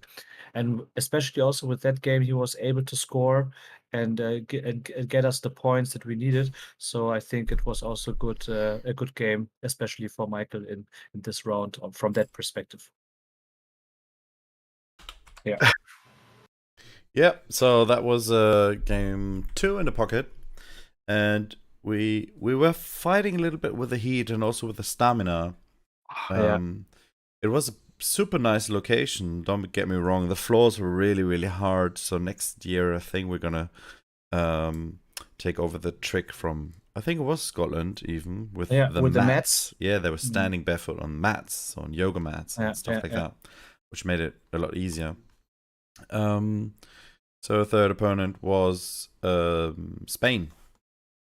Captain is Draven, who happily arrived at the second game. And he also had some models for one of his players, so I was happily stepping in and borrowed that player some models so he could play without penalty, which is, of course, basic that you should do at the event. I also gave Red Chester half of the Dire Avenger that he was missing, and also some Banshees and Repentias, which he was using for other stuff. In the end, he took some miniatures back to the US, which, okay, doesn't really matter. Maybe they pop out on the Out of War stream. But yeah, so back to Spain. They also gave me alcohol, which was actually stolen from us. That sucks. So, okay. Before that, Limm, Spain was discussed as a dark horse for this whole tournament, because I don't know if it's a dark horse, but because Spain is in general a really strong country. Yeah. But in the estimations, they were high up, and because definitely they came up strong also in the sparrings and all that stuff. They're quite impressive, well prepared, good list and all that stuff. So we knew this was going to be the toughest game, and with the heat and all that stuff, this is a game you would prefer to have at the beginning, or maybe in the middle of the day, not in the end of the day when you play until 10:30 in the evening, right? So the estimations against them are Christopher. He's from Scotland, actually. It's Christopher Irvine. Oh, sorry. Yeah, he's from Scotland. Yeah. Thanks so much for the love. So the estimations were 50-50. So it was draw-ish. And we had worries because we knew their Thousand Suns player, Taraxa. He's a really famous Thousand Suns player. He's really great. He's played a lot of tournaments in Germany as well. He goes 7-0 at the end. With 160 points. 7-0. He was top scorer in Spain. And probably half of them were Tau, because every team made the ridiculous choice to put Tau down, and we also did it, and we got smashed, which sucked. But we had a big swing match from Matthias, the Craft World, which saved us in the end. Not only him, you need 8 players, but his match helped us a lot. But the biggest swing, besides, of course, Michael was on the stream, was Icarus. So Icarus, our Death Guard player, he played the first game against Azuriani, and he went 8-12. Yeah. So Craft World, he went 8-12. So small loss. The next game, he went 10-10. And the match after that, I can spoil already because, we obviously won against Spain. He went 17-3 against Dire Avenger, hard Dire Avenger swooping Hawk build with more close combat elements. But still, after I made the call, hey, you have to go all in or we're going to lose. And I made that call at every table. I also came up to Michael, I remember. And So every table had to go all in because of 2 swings that happened already. And he said, "All right." So he threw his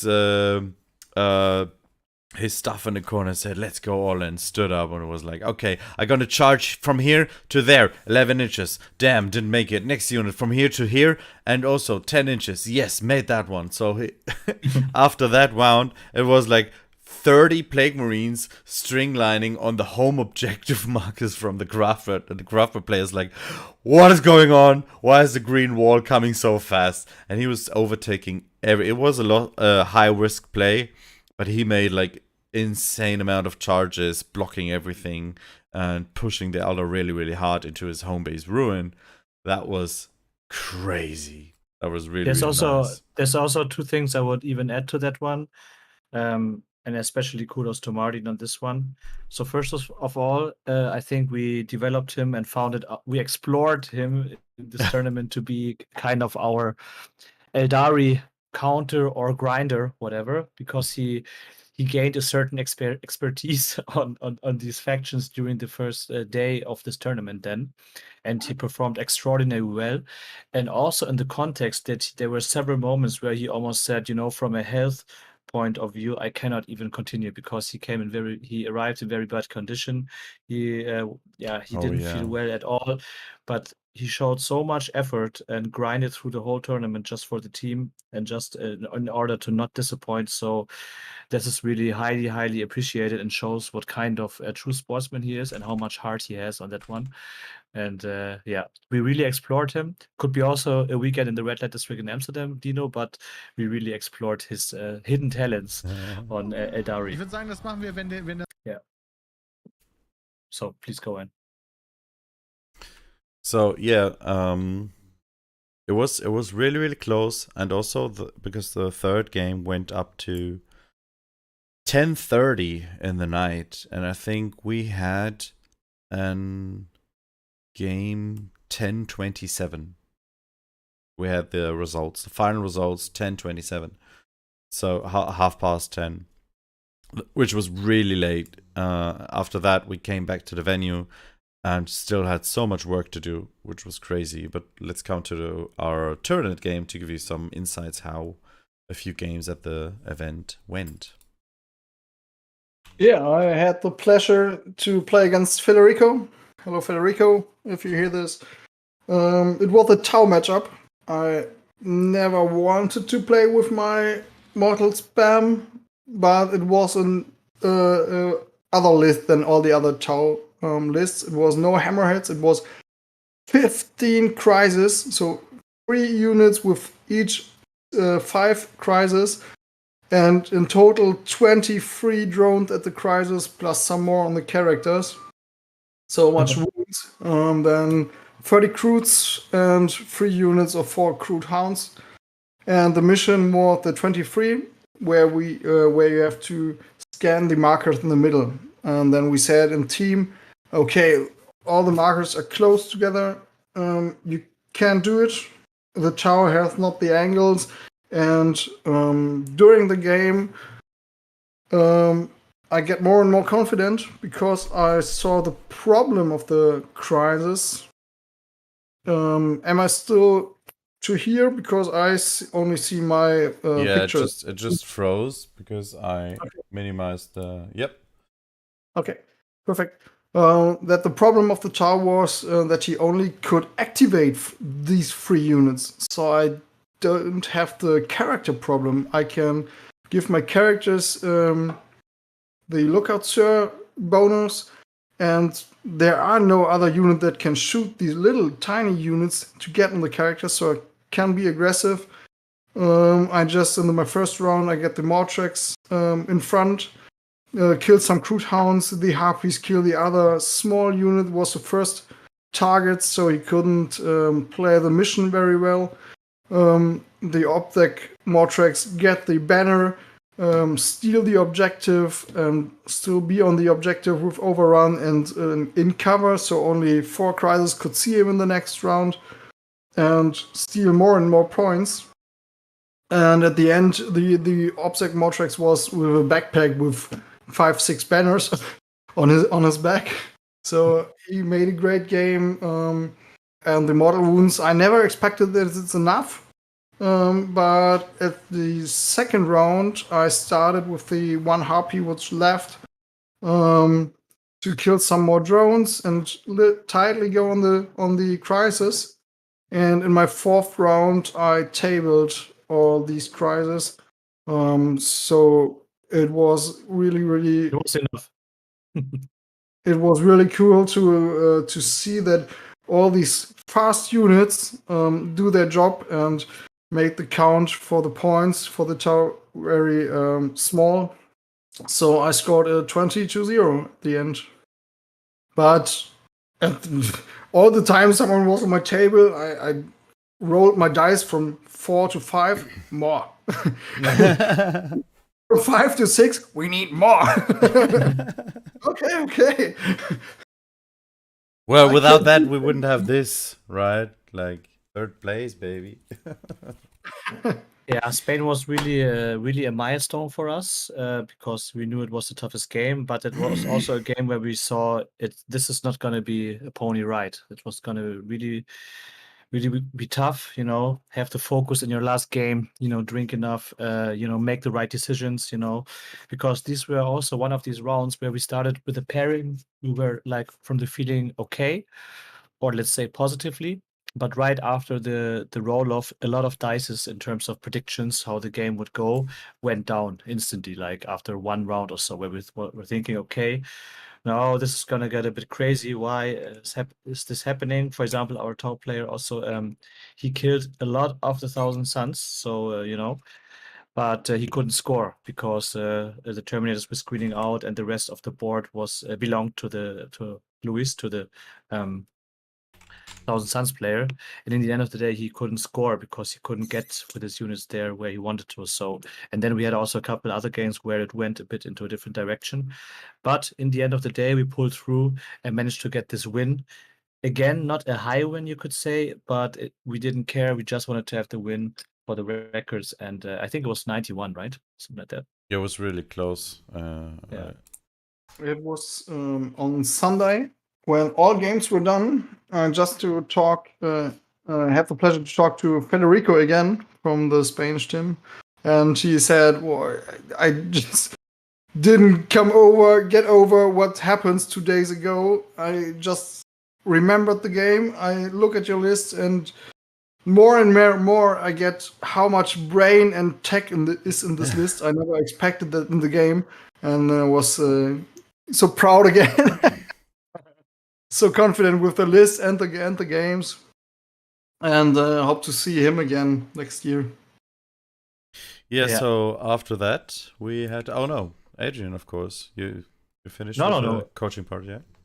No, that was it was really no, it was good. Tight. As I said, we have our 3 wins, but also to show you how far not only Germans but like top teams plan ahead. A lot of teams went to their hotels or whatever and just chill or just wanted to to sleep.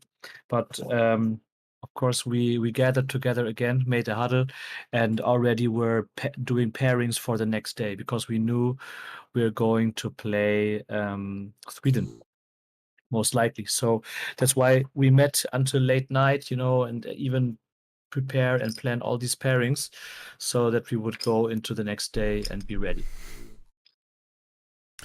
Yeah. I can't really remember how long we took to pair against Poland, but so we came home. Yeah, Poland, yeah.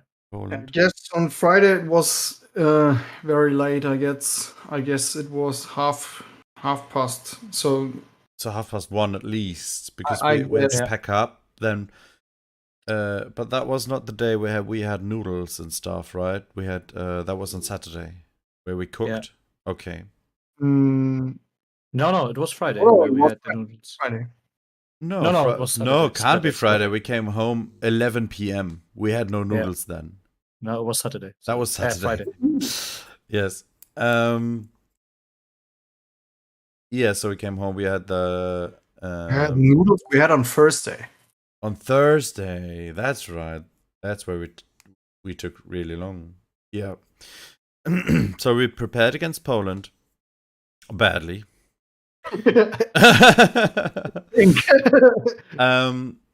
And I have to say, so going into the pairing, of course, there was Typhus, there was a bunch of nice guys. I had fun from the get-go against them.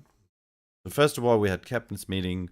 Nothing special there. It's just, hey guys, yeah, okay, no German questions. Okay, let's go.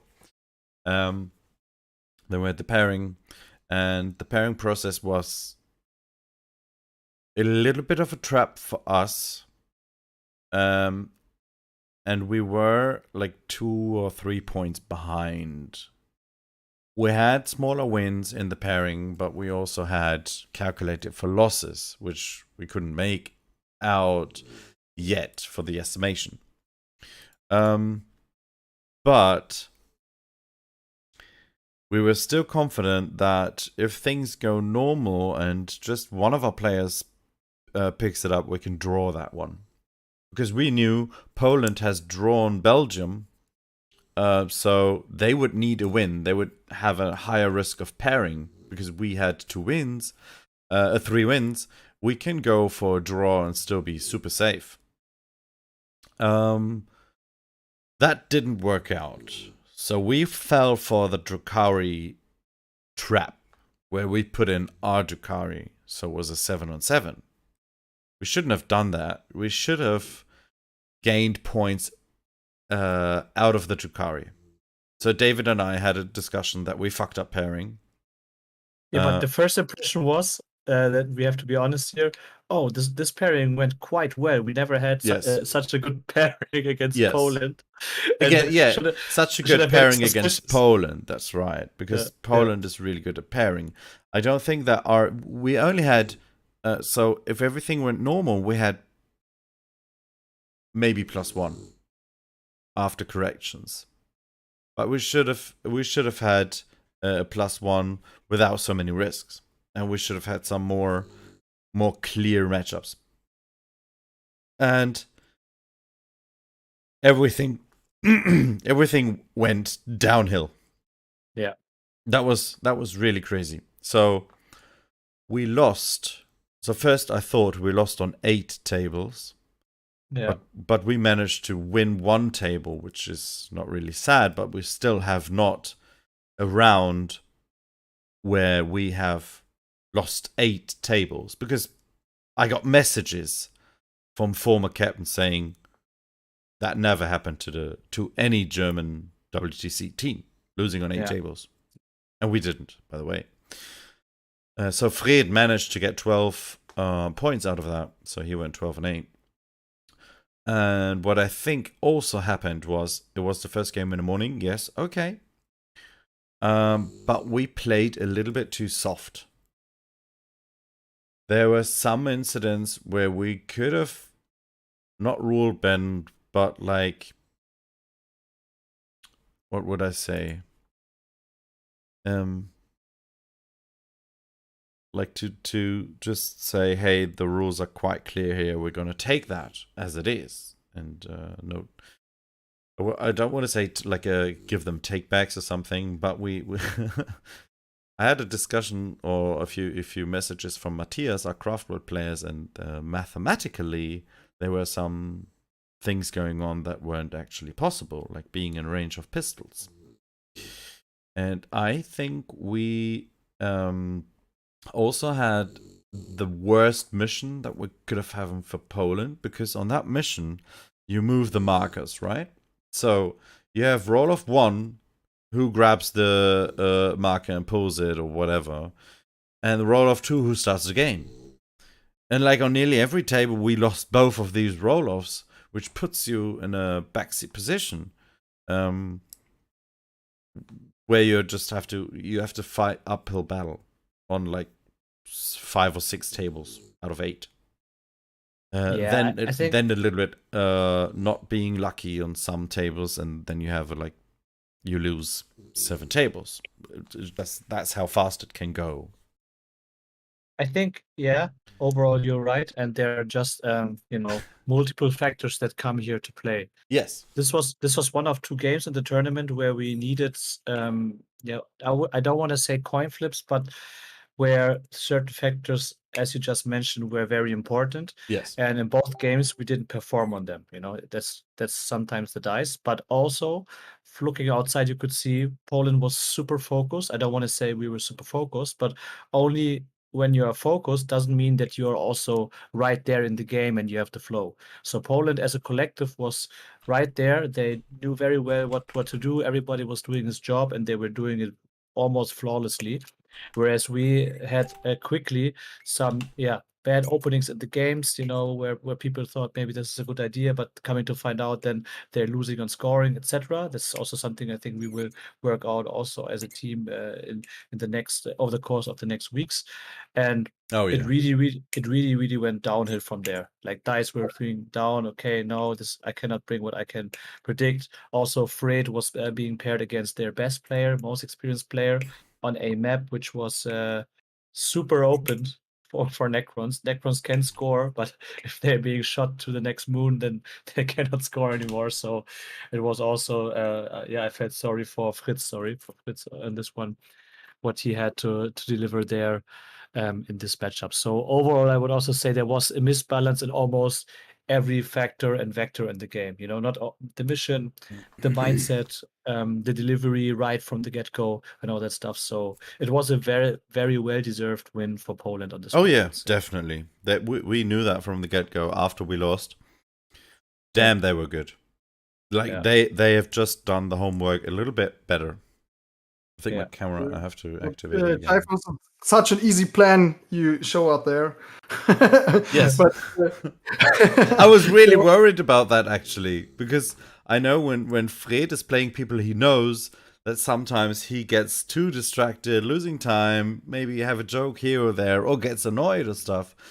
So I went to Typhus and start poking him, leave Fred alone, to, joke with me, shut the fuck up when he's playing, leave Fred alone. So I was really worried at that table, but in the end, I shouldn't have been, because Fred was doing especially well, and for the circumstances, of course, but he won 12-8, which was really, really good. Yeah. So how did your game went? Tell us a story about your tragedy. But at first I got a message. I have to greet my mom on German. She doesn't understand anything. So, hello, Mama. Hello, Mama. But now back to English, and you can turn off YouTube when you find the button in 10 minutes or something like that. So my game was great, and I definitely can say I didn't play soft. I only get banged hard from Thomas. Such a great player, and he made things with me I never expected. So that's what she said. So Typhus, greetings to Thomas. I want to play against him. When I can start the game, it's a draw and more, I guess. But he started the game and he made something I never expected. He played 2 units of shooty destroyers, 6 small ones, and each unit with a big one. And I just in the center of the table, right? That big blob.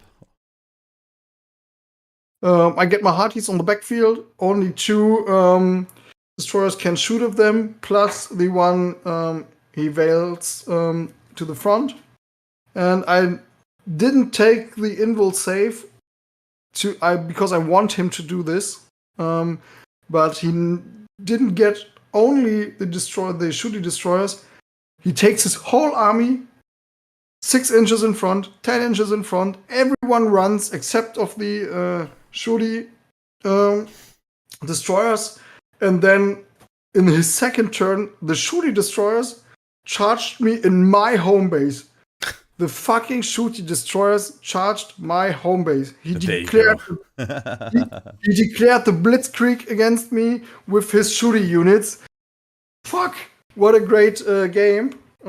So from the begin, I have to earn every point I can get. So I had R&D. So I needed my gargoyles in the backfield. I made the first. The second unit goes up for CP. Made the third quarter, the second quarter in his deployment zone because nothing was there anymore. My third R&D I made with a Mortrex. Rolled a 1.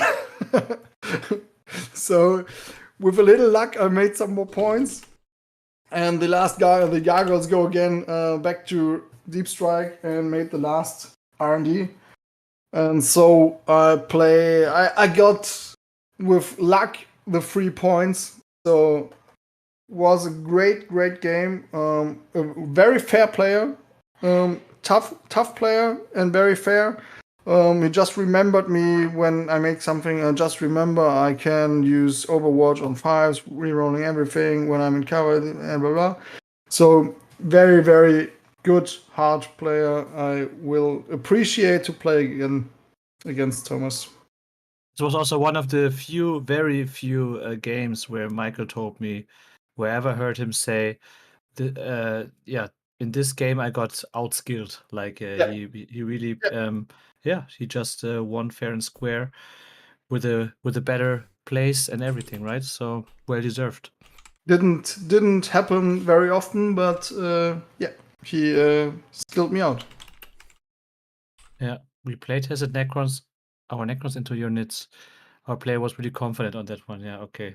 Yeah, we talked about that at the end, and Thomas said even if I started, he expected to get 12 to 13 points, and then we talk a little bit what would I have done if I started just to kill his utility units. Nothing will shoot at his damage units.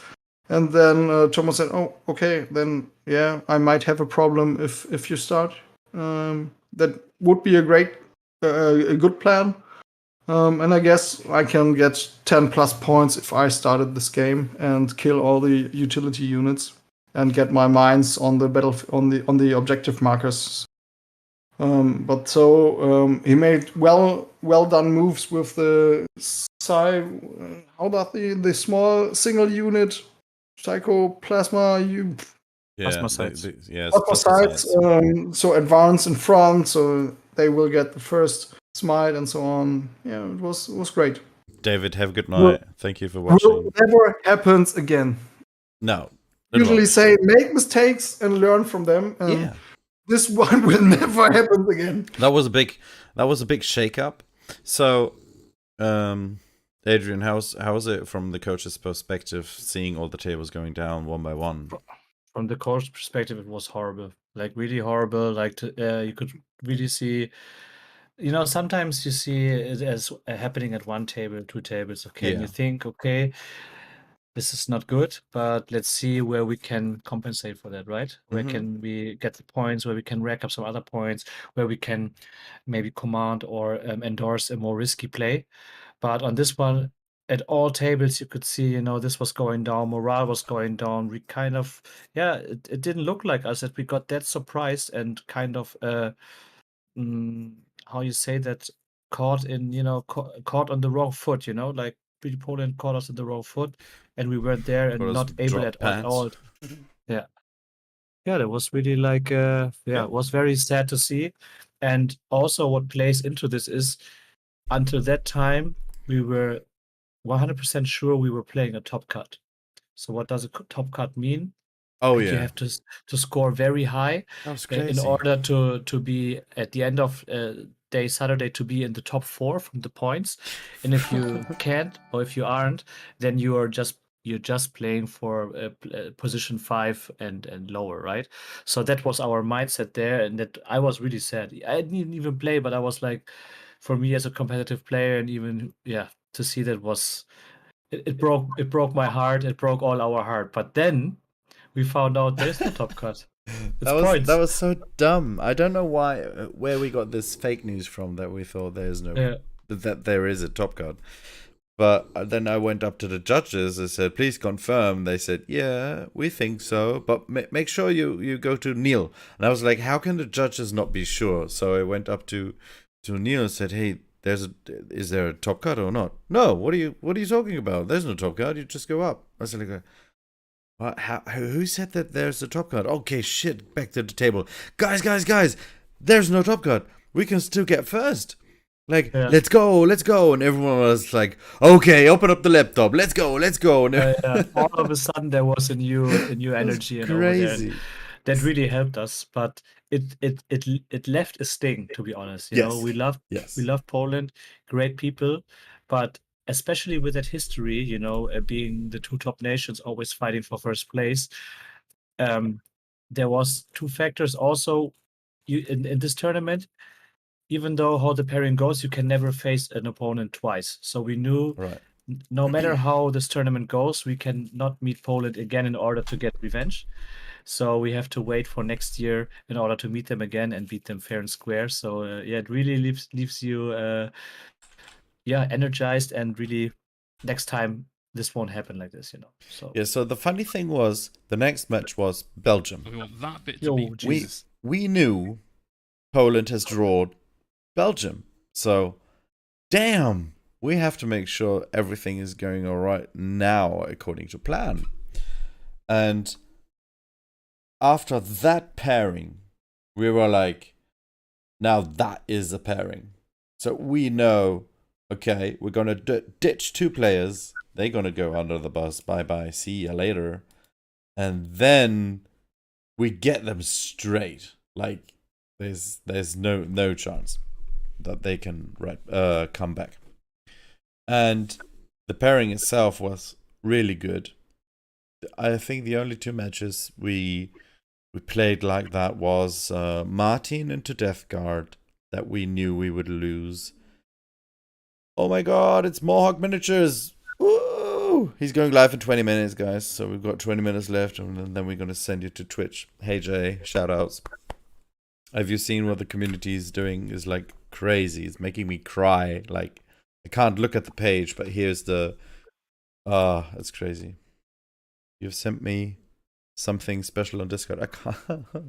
I can't go to Discord right now because is it allowed that the stream is seeing it, or because I can't switch the window because the cameras from my other twos are on Twitch. So if I move the like here, do this and this, oops, yeah, like this, then everything gets effed up. Everything broken. Yeah, sorry. Stop crying. Yeah. They see it eventually, man. Oh my god. Okay, I'm gonna have a look at it later. But my mother understood COVID and positive, so she sent you get well soon greetings. Oh, thank you so much. Yeah, I am COVID positive. Yeah. Are we planning to do the podcast on Apple Podcasts? Actually, no, because we only use YouTube. That's it, because it's so easy for us to just have one platform to do it. So back to Belgium. Yeah, so we had two matchups that shouldn't go for a win, which they weren't, and we had a really good win into them. I felt really confident while the games were going on, but while they were setting up miniatures and stuff like that, I went back to Typhus and Danny and talked to them like, guys, I know you smashed us, but any hints for Belgium? I mean, like, right now, I don't know what to tell the team to come back spiritually, because, yeah, we're playing the next opponent who just drawed you, and they, like, Danny told me, yeah, don't worry about it, you're doing really good, just keep the focus on, and that's it. And that's how the players, after roll-off and stuff like that, they were into the zone. I looked at every player of us, like Martin going up against Liam, which is really hard.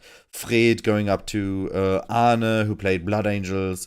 And he was like, oh yeah, let me have some Space Marine snacks. And I at one point, I thought Fred is just playing with Arne. Like it's not even a matchup.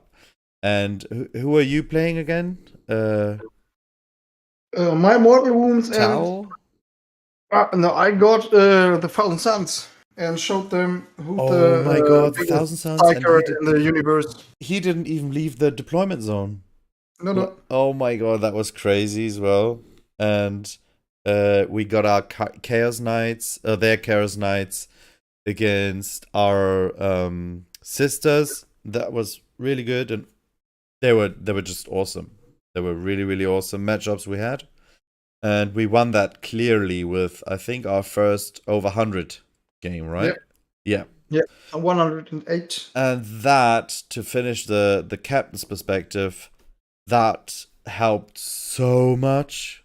Like, in the team spirit, it was really, really good for us to have that win, and also the high win as well. So, yeah, your Thousand Suns, please describe the stupid match. Yeah, Thousand Suns is a good matchup for me, and the player Bart, so Hello Bart, came to the table and said, "Fuck." I said, "My captain, I can play everything except Tyranids." Tyranids, okay, Tyranids. And yeah, it was crazy. I got the first turn. He set up for 2 CP 5 Rubik Marines into one No Man's Land quarter for R&D. So they were directly in front of my double Mortrex and Zoanthropes and Gargoyles. And yeah, I just used all my small units to screen out the table because it was Cult of Duplicity, and he had the crystal. Dark matter crystal teleport shit. Yeah, so he can teleport another unit. I just put my Lictor on the left side in the on terrain, so he never can shoot him, and he never can jump in this direction because the Lictor is there. I spread off 2 Gargoyle unit and the Termagant unit as big as it gets. And yeah, as you said, he had 6 units of Rubik Marines, 20 Terminators and the characters and 1 spawn. And he never left his table quarter till the last round. Because in his 4th turn, he used the crystal to port Ahriman on foot with 2 wounds left away, and he's the only one who survived the game. And this Ahriman with 2 wounds left got a marker, got 2 spells Witchfire, so he got 1 point there. He killed the Termagants on the marker. He got the marker, so plus 3 bonus points for the mission. And because I was 1 CP short my last turn, I couldn't overrun the Maleceptor on his home base marker after killing the last Terminator. And it was a sticky marker, so he made 2 objective markers in his last round with only 1 model left. And scored with the last Ahriman 12 from his 54 points in total, so 12 in this round with only 1 model. So Ahriman had an insane last turn, which saved him another 2 points. So it was a 16-4 for me, and that's the result we both accepted at the start. But yeah, it was hard for Bart too, because he couldn't do anything about this mortal spam with his Terminators and so. The Harpies had a great turn 1. They killed 6 Terminators in my first shooting phase because they weren't on terrain. Yeah, it was a good turn. But we really hoped you would do 20-0 actually. We actually did, yeah. There's an Ahriman who can. Yeah, who just maybe just go for a little bit more training next year or something. Yeah, sorry, coach. So Yeah. I knew Only my opponents get love from you. You always get the thrown trash at you. So how? Okay, yeah, Adrian is eating, but I think also that No problem. you felt like as well after these all the tables flipped in our favor and we were like really having fun again after the big loss against Poland, that the spirit went high again. Did you did your spirit immediately change, or did you say, hey, we have to be careful, or what was your grab on that one? You mean like me? Or Yeah, my you. Now, the thing is, we knew we were already on the back heel after Poland, right? And we had Yes. this huge respect because they drew Belgium. So in the end of the day, our mindset was like, oh my God, they drew Belgium, they drew Poland, so they must be super strong. And I bet they are, and they were. But one main factor in this game was also our pairing. It was much better than against Poland, Yeah. much more solid. And I think it had a very big portion that we have won this round against Belgium, because a lot of pairings went well and there were no big hiccups or surprises, you would like to say, so that Yes. helped a lot. And also from the flow and from the contingency, you could see this is going into a good direction right after, I would say, turn one in a lot of games. No dice were being pulled down from the number. Very confident.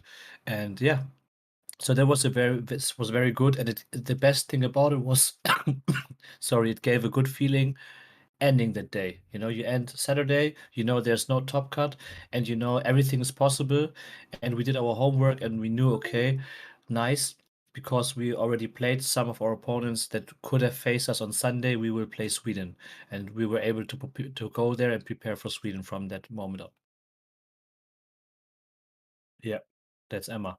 Yeah, I just wanted to make sure that everyone knows in chat that the snoring is none of us. It's the dog, right? Mhm. Let's dive into Sunday. The Yeah, grande well, finale. what happened on Saturday as well is like we made sure that we cooked again, didn't we? Or where did No, we no. eat? We were eating sandwiches and so on in the city. So we went into the city? Did we? Yeah, where this restaurant with a bagel burger and stuff. And Oh, with yes, of with course. the wasp The and with the bagel bees the bagel outside. burger station. Okay, got it. Yes. Yeah, who attacked us, Yeah. where the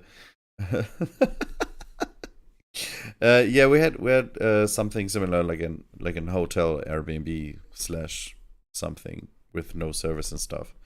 With every the kitchen inside. I think it's called Nice Stay or Venue Stay. I don't know. But for next year, I'm already looking at locations to make a reservation now. Because it's going to be next year at the same location. So whoever will be in the team will have the worm safe. So we were a little bit late this year. Diving into match 6, actually. We were up against Sweden. Hey, Svensson, Ikea, Smørrebrød, something. Yeah, Team Sweden. They were super cool. They have like a Vin Diesel style captain. I got him on Facebook as well, but I'm well on Twitch or on Discord. He's Papa D. I don't know what his name is in real life right now. But they were super nice. They were really really cool dudes. And they have this strong player who's playing Atmec. He's also, he had been on Art of War, playing in Utrecht. What was his name again? Nilsson, I think is his last name. I forgot his first name. I would just Daniel. Yeah, he played our Tau. But anyways, go on. Rickard. That's Rickard. Yeah, that's right. Yeah, he played our Tau. That was unfortunate. That was one of the flip coin matchups for them, actually. And so we had their AdMag into our Tau with 8 chicken. Yep. Our Tau had first turn and he switched his dice to a 5. And we were like, all right, let's go. So both flyers went over there, 7 chickens died first turn and 20 vanguards. That was a game. So 1 chicken was left. And that chicken, the plane exploded, made 3 mortal wounds to the last chicken. Chicken had 3 mortals left, and it was crazy. So that was an easy win. Because we just had the roll off and the map. That was just super nice for us. In the pairing itself was like, I think that was the best pairing in the event. But David and I were like, okay, let's go. Like, which table is going wrong here? Because we're winning everywhere right now, according to our document. And David and I, so David, aka Death Rat, we were really confident, leaving the players for the first 50 minutes alone, except for our Tau. We said, hey, you had first turn, but please don't go all in. That's not what we need right now. Please play it safe, get normal amount of points, and don't risk anything, like not even the slightest that you drop any points. I must say, I remember only half of the games against Sweden because they were all so nice. Their captain playing RGC, they kept playing Imperial Knights against RGC, which we thought would go into like an 8-point loss. But he managed to get a 12-point win. That helped a lot against blocking knights, and I think that was the only matchup we thought we would lose. And I think Fred is making a great point here with Martin again, because against Belgium, he had a super strong matchup against Harlequins from Limm, who's very well known to play them very aggressively, and so he did. In the end of the day, Belgium, he had only 3 players from the Harlequins left against Martin, and Martin lost the game, like I think 9-11, something like that. But he was now paired again against Sweden into Harlequins, and he managed to beat them, right? That was amazing. No, that was the 11-9 win. I think he lost 3-17 to Liam. Really? Okay.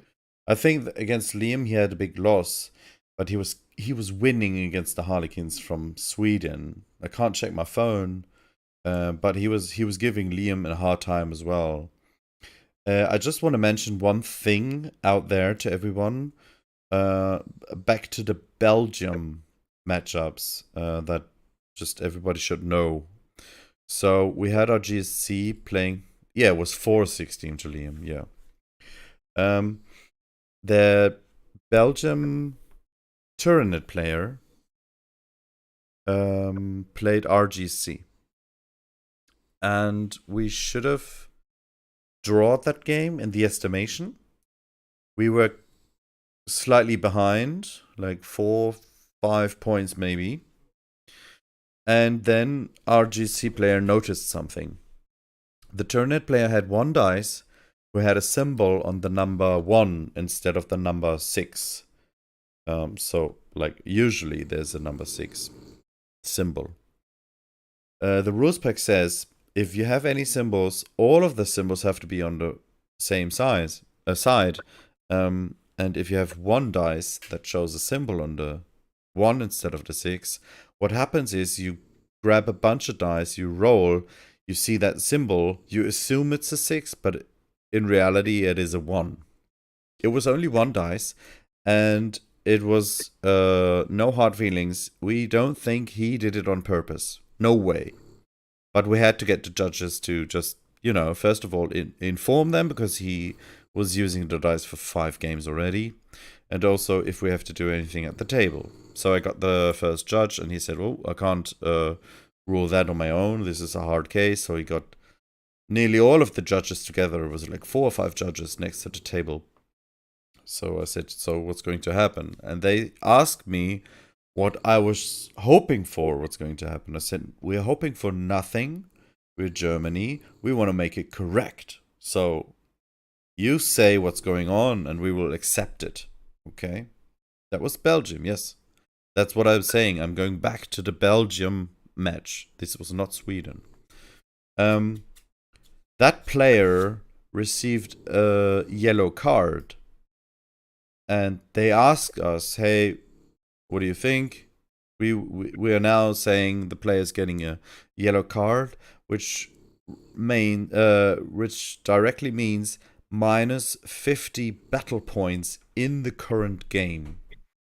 And I said we are rejecting it. We don't want this penalty to happen right now. And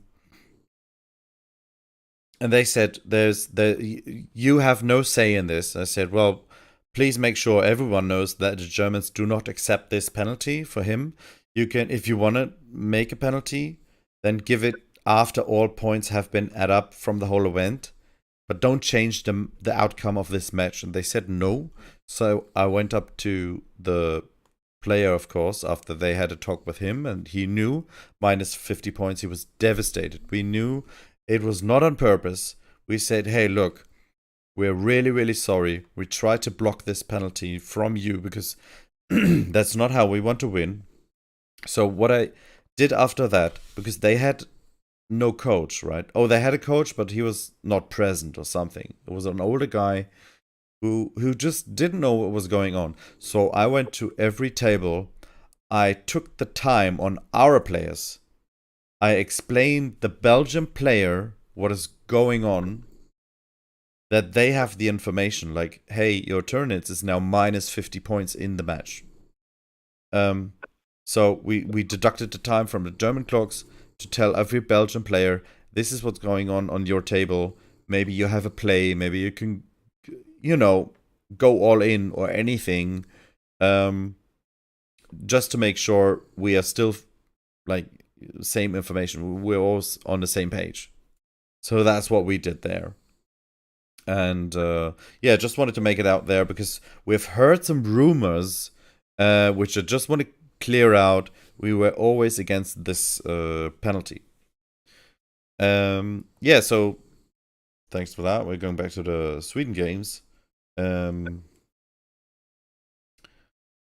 But also, shout out to Martin again. He won that game. He just wrote it. 15-5 against Harlequins. That was crazy. Yeah. He after that, he was just the Azoriani slayer. There was no game against Death Guard anymore. It was really, really good. After, I think, the win over Spain, the 17-3, I said, I truly do not I'm really happy that we got the Death Guard. Yeah, for sure. Yeah. In Switzerland, we will never see an Eldari tournament winner again. Yes. That's true as well. Right. Yeah, so I was really happy about Sweden. We had a really high win, right? Yeah. Yeah. 118. Yeah, that was nearly 120. So, and that in the second last game, having such a high win gave us so much confidence. Oof, we had a big chest, man. We had a big chest, and we knew, in terms of narrative, that also in terms of the constellation and everything, there could only be one opponent left who will face us. USA. And that was USA. That was the big dream. Also to play these, amazing players and a country which came up with, very strong 40k play in the recent years, I would say. So we were very hyped for that, to see how it really is at the table. But first we had the Swedish Tyranids mirror. Oh yeah, tell a little bit about the mirror. I will go to the toilet real quick. Before the pairing, I said to David, €10 if you get me to the Tyranids. I own them. I own him the €10 right now. We will find a spot where we can drink it out or something. But it was a Tyranids mirror with two definitely other Tyranids lists on the tournament. The good Olaf Svensson, I'm wearing his jersey. We changed after the game. It was a great game. We had a lot of fun, a lot of trash talk during the game. It was so much fun. He came to the table just with, I take one for the team. There's nothing else I can do except if I'm very, very lucky in my first round. Is it a good feeling as a player that you know your opponent is already broken? Yeah, it was the mission I was waiting for the whole tournament with deploying the bombs and with an OPSEC Mortrex in the list. So normally in this mission he deploys 3 bombs and defuses 2 if my opponent deploys some of them. And yeah, it was crazy. The first round, Olaf had the first round, and all the Carnifexes. He had 6 Carnifexes plus Warlock, Hive Tyrant with the shot gullet. So every shot that wounds a zoanthrope might kill one. So every failed invul save is a dead zoanthrope, and in average he killed up to 3 without rerolls. Bye, Daniel. Thank you for everything. We're gonna have a talk soon. Sorry. And in the first round, so I need a good round and need to kill some zoanthropes, and he killed 1. So bad news for him. I had a good round 1. I just ignore the Carnifexes and just kill all the mission playing units. So his gargoyle started to kill his warriors. So to minimize his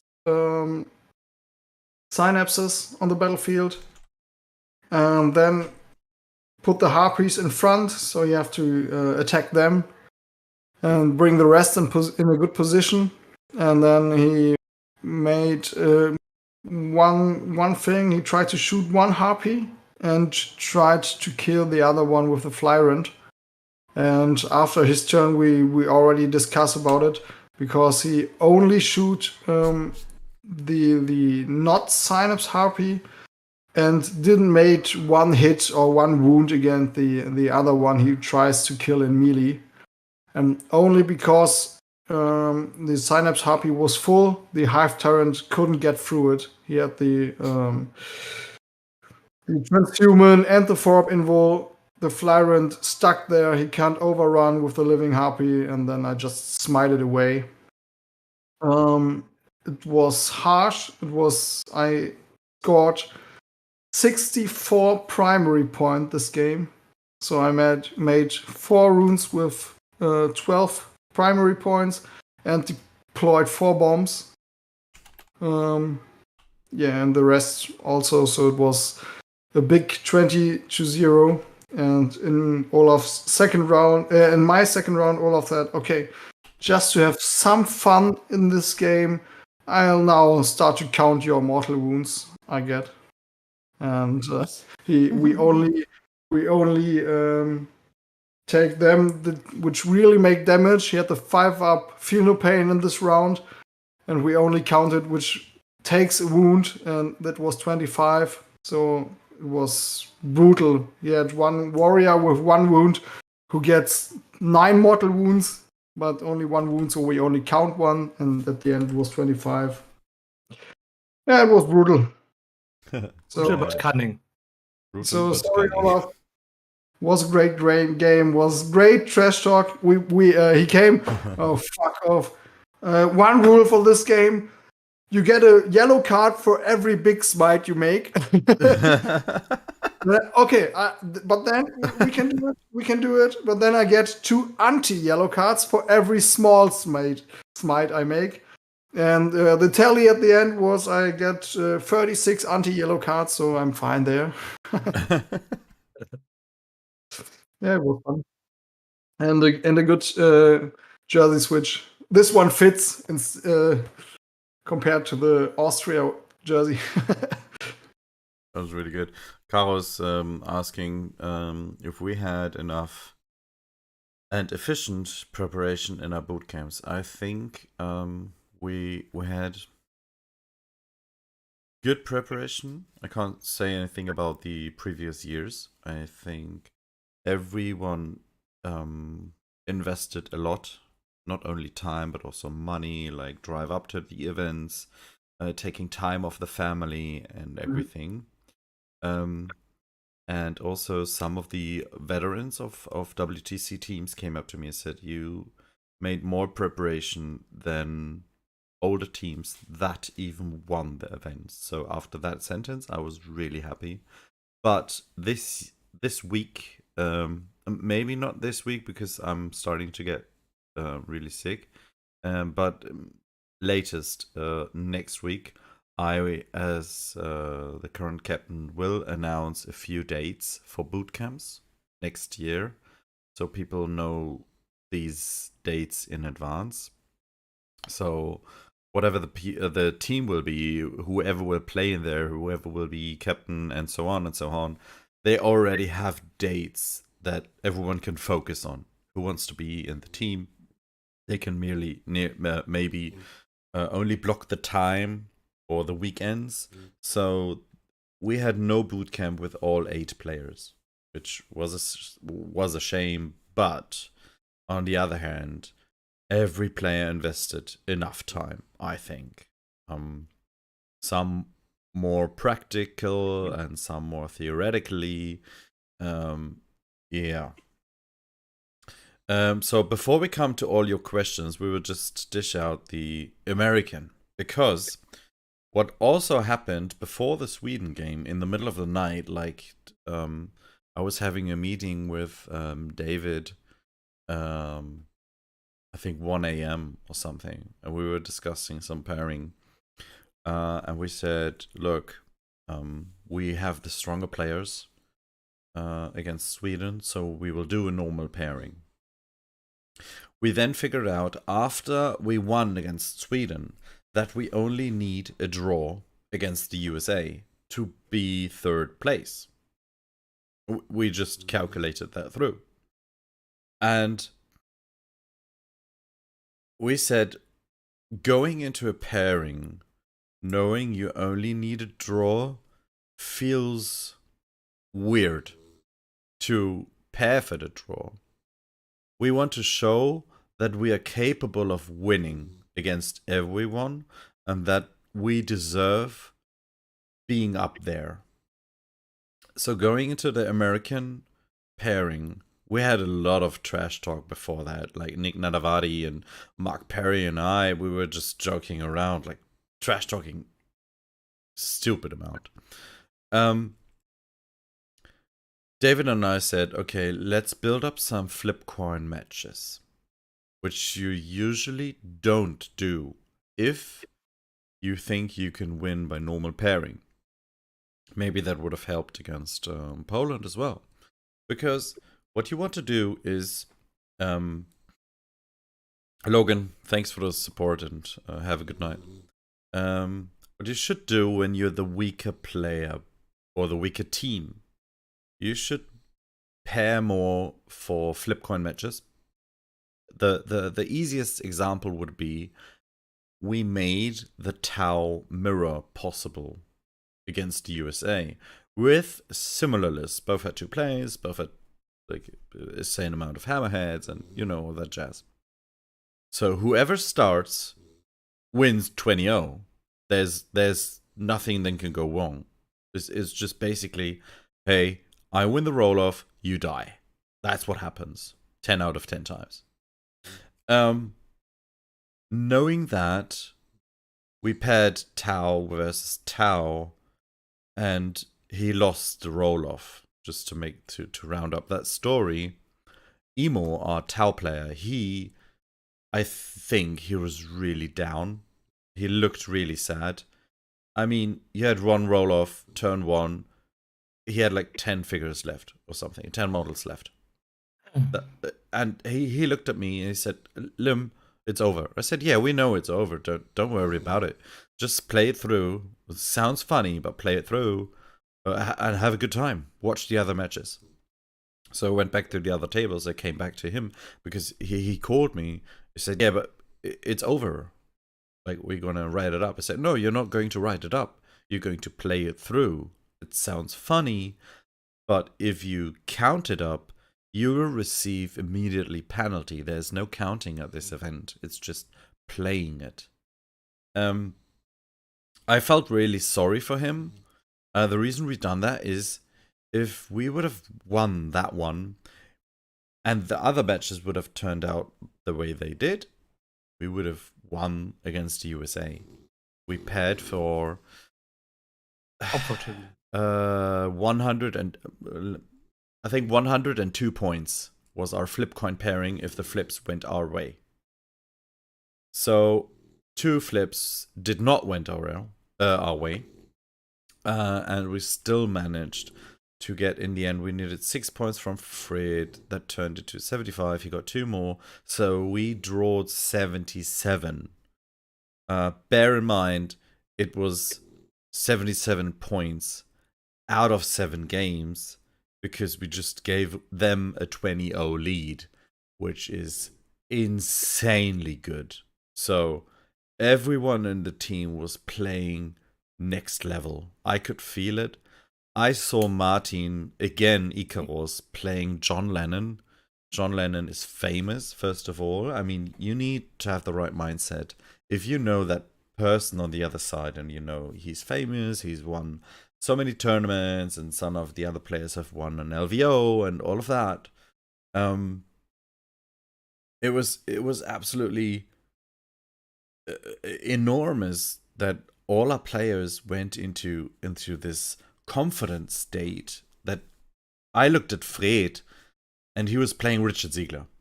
So Richard Ziegler is traded as robot. One, yeah, he's a robot. Fred is a robot. I have a funny picture of them two, both wearing a Team USA shirt. They could be brothers, like crazy. 2 robots against each other. And Richard also lives up to that reputation, you have to say. Fantastic player. Absolutely.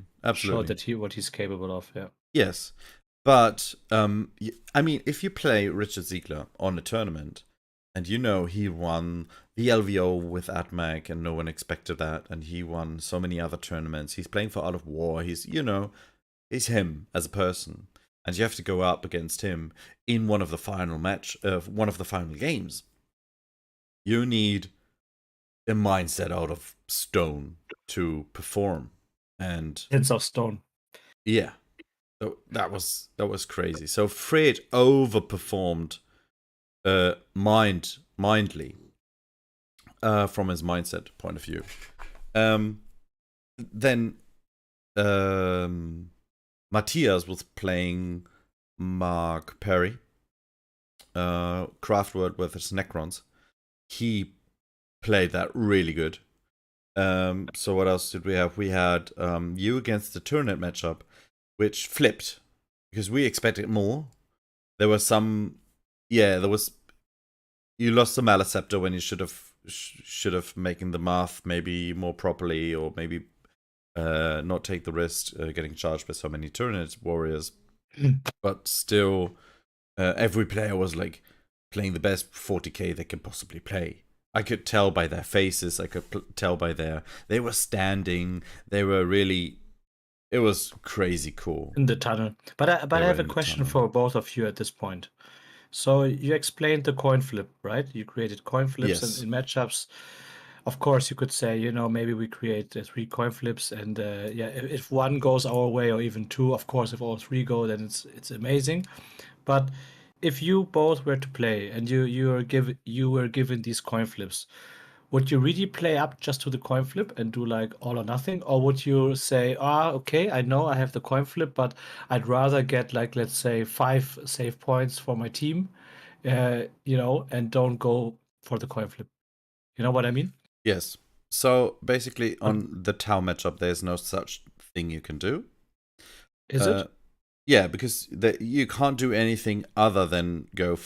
If it's Tau versus Tau, it's turn 1, it's over. There's no special deployment you can do. There's no trick. Who goes first wins. That's basically it. And I think going into these matchups, saying, "Hey, we are playing up here, USA. Look at us. We are on eye level. We know what we're doing." I don't know if the tournament match could have done something else regarding the flip coin issue, and also Flojo, because he wanted to have first turn, I guess, or was it the other way around? I don't want to mess it No, up. he said he was happy to not have it, but yeah. So that one was one of the ones that we were close to say, hey, okay, that's basically how we want to play it out. So we wanted to make sure that we win. If we paired normal, and after we paired normal in our minds, we lost the pairing, the hypothetical pairing. And we wanted the win. We could have paired for draw, which we didn't want to, so we paired for flip coin win. If we would have lost that match right now, I think we still would have been 4th or 5th was the worst that could have happened. And in the end, and we will come to your matchup anyway, Micha, in a minute. In the end, being placed behind Poland, and especially Typhus and his guys, feels All the same. Yeah, feels so much better than being placed in front of them. Because if we would have been 2nd and Poland 3rd, after we lost to Poland, that would be that wouldn't work for us. Like, it wouldn't be fair, would it? No. No. Doesn't sound good. So it's perfect. Yeah, like it is right now, we are really happy how it went out. The only thing that, the classic submarine, that's right, Fred. We don't want to be the submarine here. So, yeah, imagine Emo winning the roll-off, and we're going to have 97 points. All right, let's go. But yeah, so come to the Tyranid against Werner, right? No, Vanilla, Anthony Oh, Vanilla. Vanilla, sorry, of course. Vanilla. Against Anthony, I expected more. It was more in this game. It was a great game. A good talk. We talked everything out before we do something, or we measured something, and to be sure what we need to roll and so on. So everything fine there. This was one game where I really, really, really wanted to start the game, because against 27 Tyranid warriors, I need all the models I can get. I need every turn my harpies I can get. But no, not this time. As usual, I don't go first. Anthony made very aggressive moves. All 27 needs into my face. The warriors, the Flyrant in the back, the Shooty Tyrant in the back, and the Neurophrope with some zone tropes at the end. From the beginning, he said this. Oh, Michael, this is a bad matchup for me. No, it's fine, but not the way it's gone. Because in his first turn, he made a very, very long charge. He's nothing to fear if it doesn't happen. But he got his long charge. He got a 10 or 11, I guess. And because of this long charge... The Warriors, right? What? It was Warriors, right? Or what was it? Yeah, 6 warriors made a long charge on my termagants. So I lost 1 utility unit from me. And what's worse is with overrun, he got on my home base marker for 4 bonus points in this mission. Because normally I always say my Mortrex is in the middle of the ruin. I never expected him to get this far, and only because I was to grab it better, I just put the Mortrex on the top of the ruin, and with 1 warrior, he had the only object model on my home base marker for his 4 points. So there I was angry at myself, just to be so dumb. But till this point, everything's fine. 6 warriors in my face. He already used his 5-up invul saves against mortal wound in his first round, where I didn't get all the units I want to get. I killed the 6 warriors on my home base marker only with smites and so on. What goes very badly, the Maleceptor didn't get 1 cast with a 7 or more with rerolls. So there are 3 warriors more than there used to be. I used 1 harpy to go in front because I wanted his fly rent to go this direction, and he take the bait, so the fly rent go this way. I was, oh gosh, better than the other way. Then five warriors, no, 6, it was 6 warriors, but there should be only 3 with the Malaceptor do his job. And these 6 warriors rolled so high. Normally they do 12 to 15 wounds for the Malaceptor. He did 22 or 24, I guess. I took the half of the wounds he made for my invul saves, and the Malaceptor had the 5-up invul, the 5-up feel no pain catalyst on him, because I wanted the warriors to go into the Malaceptor, but not with so many wounds. So I made the first 12 invul saves, and I only got 1. So already 22 feel no pains to go for the Malaceptor, and I got 5 again. So the Malaceptor is dead, only with the half of the wounds he got. So totally crazy. And from this point, it goes on with the dice pulley. It's hard to say that the dice made such an impact in this game, but it was very, very tough. Everything goes right. He made his first 2 warp rituals in the middle only with 6 or 7. So both times I have to roll a 7 to deny it. In the first round, I need to roll a 7. I didn't get it. Reroll, didn't get it. In the second time, he also made a 7 or a 6, and I have to roll a 6 because in this round I had +1 to deny. I didn't make it. Reroll, didn't make it. So already 7 points for him with such low warp rituals was brutal. Then I'm already in the back. Mortrax made great moves. He killed some things, go to the fly rent on the middle marker with only 2 wounds left. And now what will you do? Will you charge? No, the Mortrax is still on the middle marker. At the end of the game, it was my round 4. And raise a banner next to the fly rent. Yeah, and you're in heroic intervention, so I will kill you. No, you will not. The Mortrax is next to you. I see you. My Biovores can shoot your fly rent now. And in average, they kill the fly rent.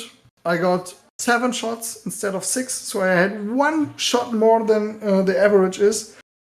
Took only the first 5, just in case I need a reroll in the last 2 hit rolls. The first 5, none 5. Fuck. Okay, that will be close. But the last 2 rolls were 5, so fly rent dead.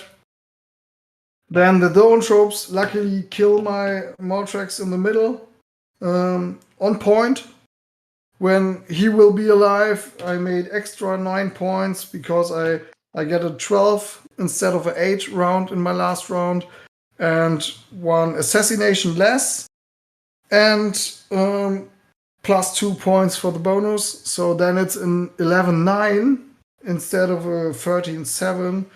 But I have to be proud, I guess, on the 7 points with these unlucky dice.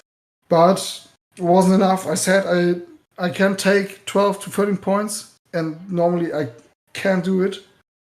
But it won't happen. I'm in the Tyranid Mirror against the USA.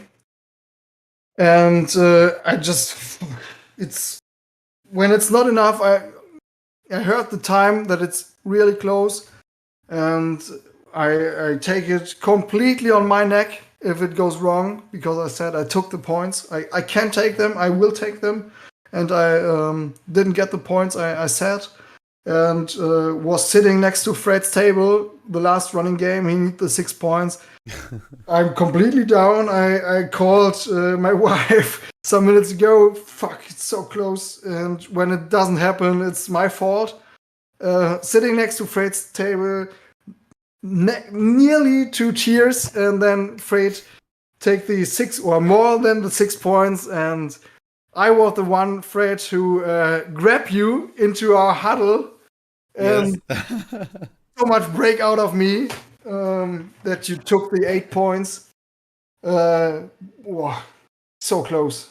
I had a heart attack. I remember that so hard because Fred was so hard in his tunnel. He didn't even look up after Australia was shouting that they won. He was still in the game, in the zone, and I was like, "Oh shit, he's so close, damn!" And David and I were calculating up and down. It's 6 points. Oh, check BCP, double check today, entry everything, and then we got the 8 points. And just to be clear here, even if one player, and I don't say that you did, even if one player fucks up his game, it's always the team that loses or wins. And I made sure to say that before even the first game against Norway. I said, no matter how we're going to play here, we are one team. No one lets anyone down. No one wins single-handedly. No one loses single-handedly. It's a team game. And I think we all of us had that spirit. Like, no one let anyone down. We made sure of that.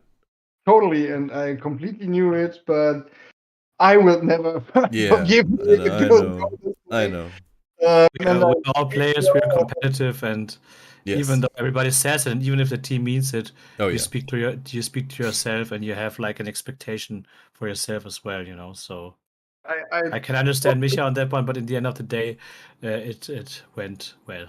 Yes. Yeah, and it's such a great team, and as Fred's right here, we always got each other's back, and as you said, as captain, but it's so hard when it doesn't happen often in 40k. It may happens, but it's such as everything in the game, all on model moves are as you planned, as you wish it, and you normally have this matchup in your hand, but you can't grab it. It's like water running through your hand, and you can't take it because of the dice. It was so brutal in my heart. Crazy. That was really crazy. So, Adrian, let's wrap it up. How was your feelings against USA? It was super tense. I spoke a lot to Nick during this game because during the game he's also super serious and try to feel you out, you know, what is your expectation from this game and this and that, and of course, you know, and you could also see, you know, after Immo lost the roll off and Jack Harpster steamrolled him, and the coaching team and also Nick went to all players and say, you know what, guys, we already are up 20-0. Don't go all in now. You know, play for solid wins. So I heard that, I saw that, and it was really, really intense from this point because we needed to figure out, you know, when you're 20-0 behind so early in the round, it's really, really tough from the players to you know, to expect that they carry that and can rack these points back up, right? So there were so many crucial matchups in this game. So first of all, for example, you have Flojo playing Sean Naden. Sean Naden hasn't lost a game in WTC or ETC since Serbia, so that must be something like 5 years back or 4 years, something like that. He played with Blood Angels, and this is a matchup where we of course, from the experience and everything, we would assume that Sean Naden is maybe a little bit superior from the skill and experience, but he had a lack of knowledge about GSC. So that was something we were building on. And also about Blood Angels. Also that, and that's something that we built upon, and also Flo definitely delivered on that, and in the end won, I think, and gave him his first defeat since that time by, I think, was it 12-8? 12-8, yeah. So that was already great there. Then we had Fritz playing Brandon Grant. Normally an Astra Militarum player, but over the course of the last years playing Sisters since Astra is not so competitive currently. And Fritz pulled all his experience out and steamrolled. Yeah, he Brandon totally Grant. crushed him. Yeah. He like really that was really crazy. We saw already the dominance early out in the game, and there was not much in terms of movement and also opening angles that the sisters could do. So Fritz played that out like a professional, and I think it won by, was it 18? Not 18, it was 16-4, I believe, something like that, or 17-3. But we calculated with 18 minimum. And that was crucial. With Fred's game, it was interesting, but as a coach, it's hard to watch because there's not so much talking, They're both seeing the game like in a matrix, everything is really planned out. Like with Richard Siegler's army, it looks always like a mathematical thing, like with the angles and all the stuff. And then also Fred took a gamble there on his flyers. But for me, it really, from the outside, it didn't look too good for Fred. But that the fact that in the end of the day, he got out so many points was pretty impressive and amazing. Then we had Martin against John Lennon. Martin and I sparred that game before. Of course, I didn't have the nuances and the contingent plan that John has for this army. So I would like to have sparred Martin again before that game once I saw how he played it against Bell in a sparring game. But I think Martin knew what to do, but it was a very, very grindy game, fitting to his army. Death Guard, grindy army anyways. But it was quite a lot of shooting. He didn't lose as much as in the Harlequin game against Liam, but he lost quite some. I was surprised that he didn't doubled his one outside marker where John Lennon contested him like with two dreadnoughts. But overall, Martin shot at everything, but it looked like the whole game that there's a dreadnought with one wound left, there's a dreadnought with two wounds left, there's a Caladius with I don't know what left, So, but in the end of the day, he won it 11-9, right? Yes, he won 11-9, and John nearly had a perfect score, going 7-0. Martin denied that one, going 6-1. He really was disappointed. Like, he really felt that he let his team down. Like we were just talking. You mean John or Martin? John. Okay. Yeah. And he had a couple of guys taking him into his arms that. But I don't think he's to blame. I think this is definitely not. But like Martin just wrote, he had one game in the Greek Hammer where he had the feeling that he let us down. Where I remember that game really, really good because it was against Admec, and it was the pre-game who can do what shenanigan, and then the dice were just not in your favor, and you lost that game. I don't know. I don't know if it was France. No, it was not France. It was someone. And I remember talking to you about that, Martin. There's always a team spirit, and we would never look back and say, "Hey, you should have done this and this and this." There's no point in doing that. Even Fred feeling like he let the team down against Spain. No, there's no such thing. Letting the team down would mean something like you wouldn't show up to a match, or you would just like give up or go away from the table or stuff like that. Thanks, Cathal, for watching everything. Regarding that, I'm starting to lose my voice. Is there anything else you two want to say to the world out there regarding the WTC? You're gonna bounce soon? Yes, I think I have to go soon. Yes. Yeah, when you all out there have to check your video material at the beginning of turn 7. Fred yesterday tell the story that the roll-off from the Tau matchup was before he was ready to deploy it. Oh, shit. And he got, from Limm, he got the order to risk, and that's something Fred never does.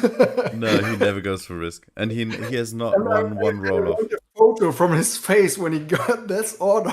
Oh no. Sorry.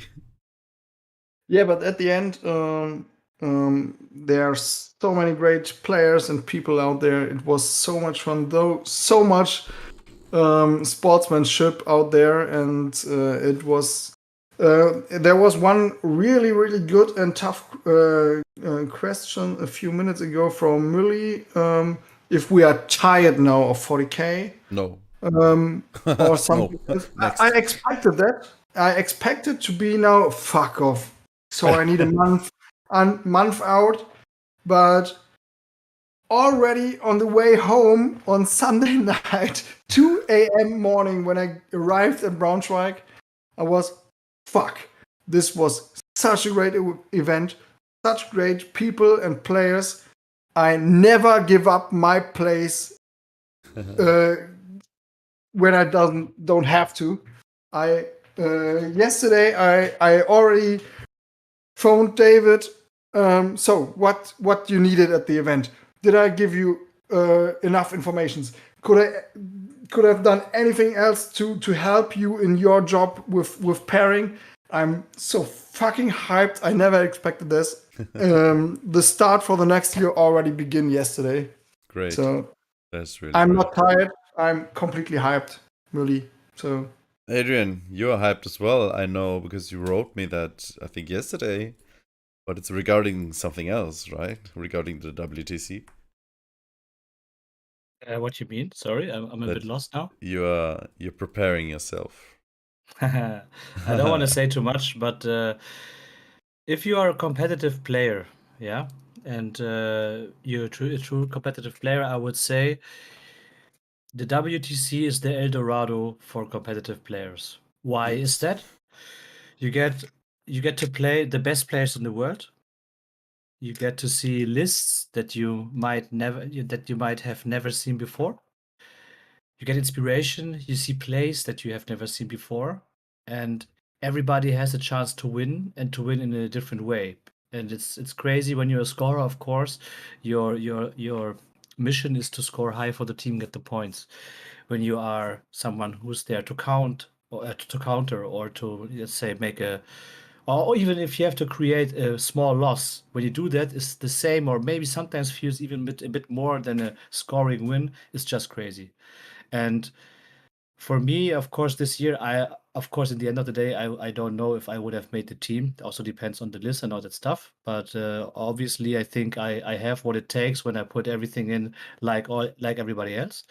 And for me, this is the evidence that it is well worth to try and get onto the WTC team, because when you know how much every player, how much each player have put in terms of time, effort, sparring, supporting other players, and all this stuff, this is a lot, because we talk about the World Team Championships here, right?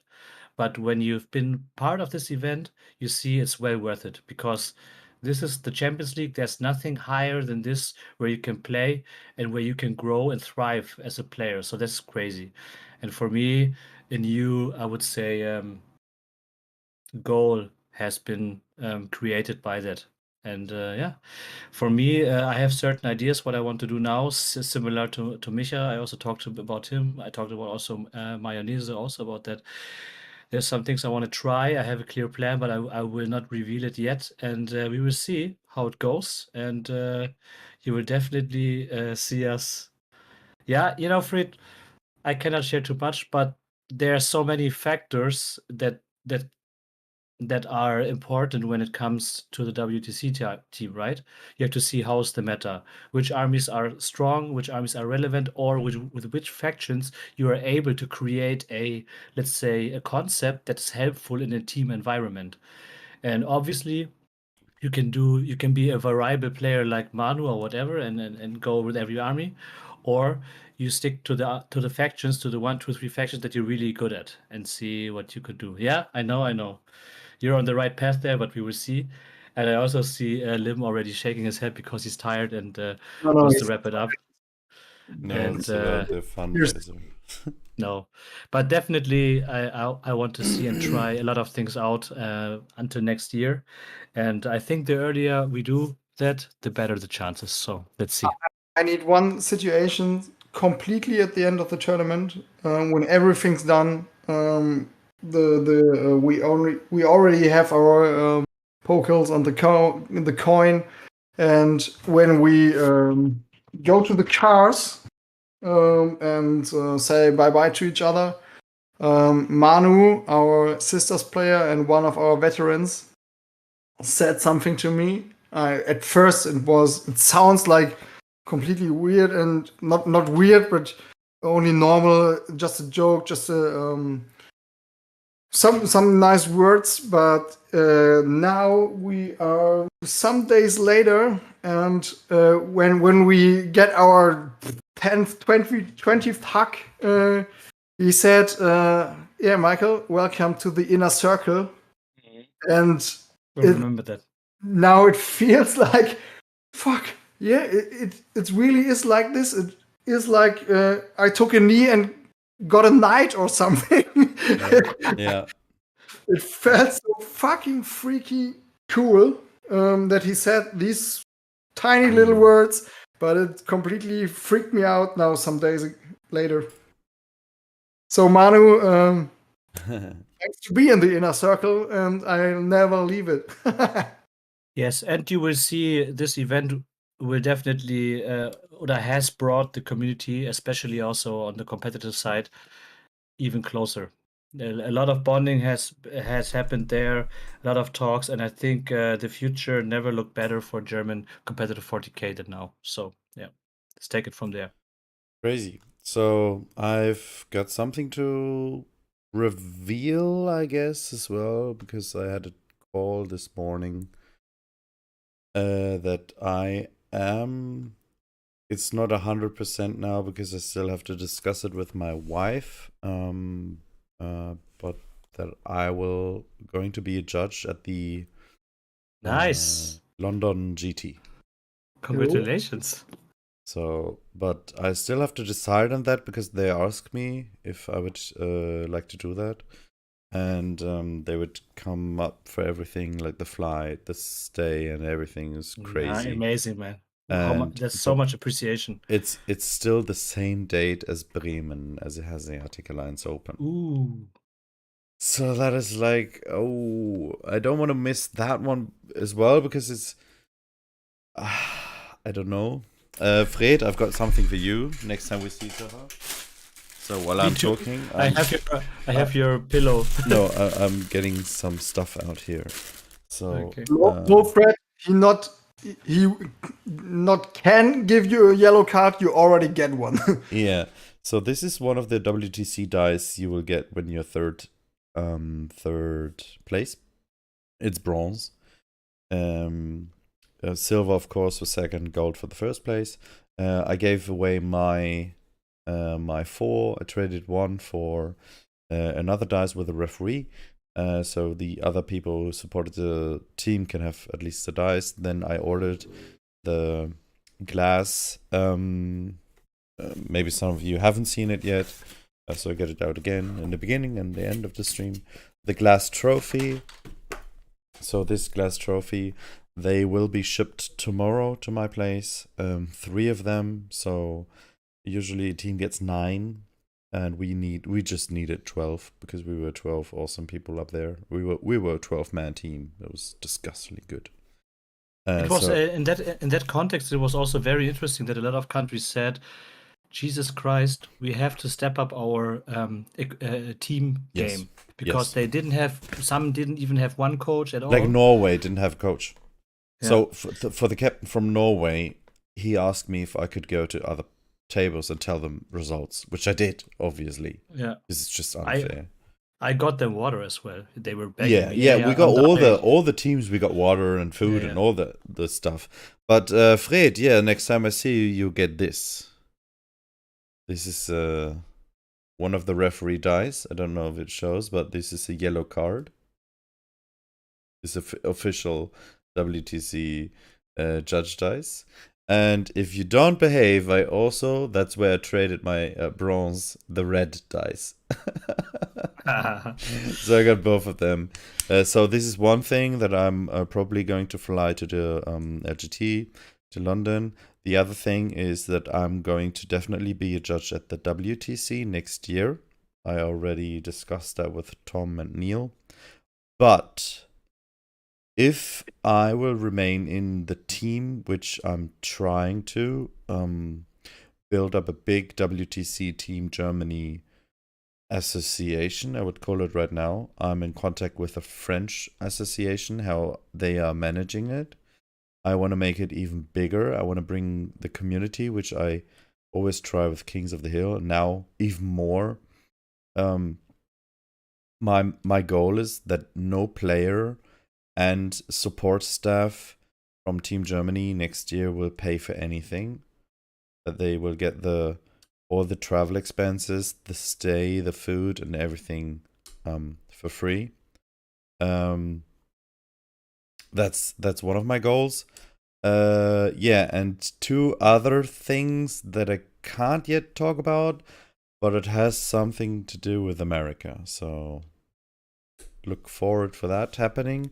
Also, just the biggest shout out to the whole community, like Fred, Sebastian, I think that's you on Target Priority, and also Konye. I just checked the fundraiser, and you actually already completed it, which is absolutely crazy. Completely. The over support, anyways, was out of our minds. It was crazy how you participated, how you cheered us up. That really definitely also helped us and gave us energy. So that was amazing. Fred, maybe you don't know. Yeah. So do me one favor, because we're going to end the stream. My throat is it's not going to work any much longer. Do me one favor. If you want some really awesome content, please follow all the German channels like Breaking Head, Target Priority, Würfelbar, and everyone I miss right now. But make sure to go to Target Priority Discord. You will find everyone who's out there, Black Hydra, Lone Wolf, and all of them. But also just to a special friend I made at the WTC who helped me mentally the first day. First of all, that's Flojo. Special thanks to you. And also Jay from Mohawk Miniatures. So I'm going to post his stream link. He's live right now into this chat. Please click it and just type in hashtag Team Germany. Thank you, Jay. That would be awesome if you can do that. So here's the link. Hashtag Team Germany. Thank you, Jay. That would be awesome. If you can do that, let's rate his Twitch stream. Thank you very much. I think Adrian has got enough material on his cams that we could secure to pump out a good video. Probably going to take some time, but yeah, look forward to it. Anything else you guys want to say? No, it's more than enough. That's amazing. Stay as you are, guys. We try our best. Cut us some slack because it has been very intense weeks preparing, and now also the aftermath. We're going to try to bring a bed rep this week, but there is also a scenario we might not. We will definitely bring content for Saturday, but maybe Yes. it's not a bed rep. But from next week on, you can definitely expect bed reps in a higher frequency again. But yeah, we have still day jobs and all that stuff, so it's hard to balance all of it out. And now let's all of us tune into the stream. Have a good night, guys out there. Thank you for tuning in with us. Wasn't planned for English today, but made a lot of fun. So maybe, if it's okay for you, maybe we make some more English content just to get more followers in other countries. Yeah. Okay. Take care, guys. Bye bye. Bye.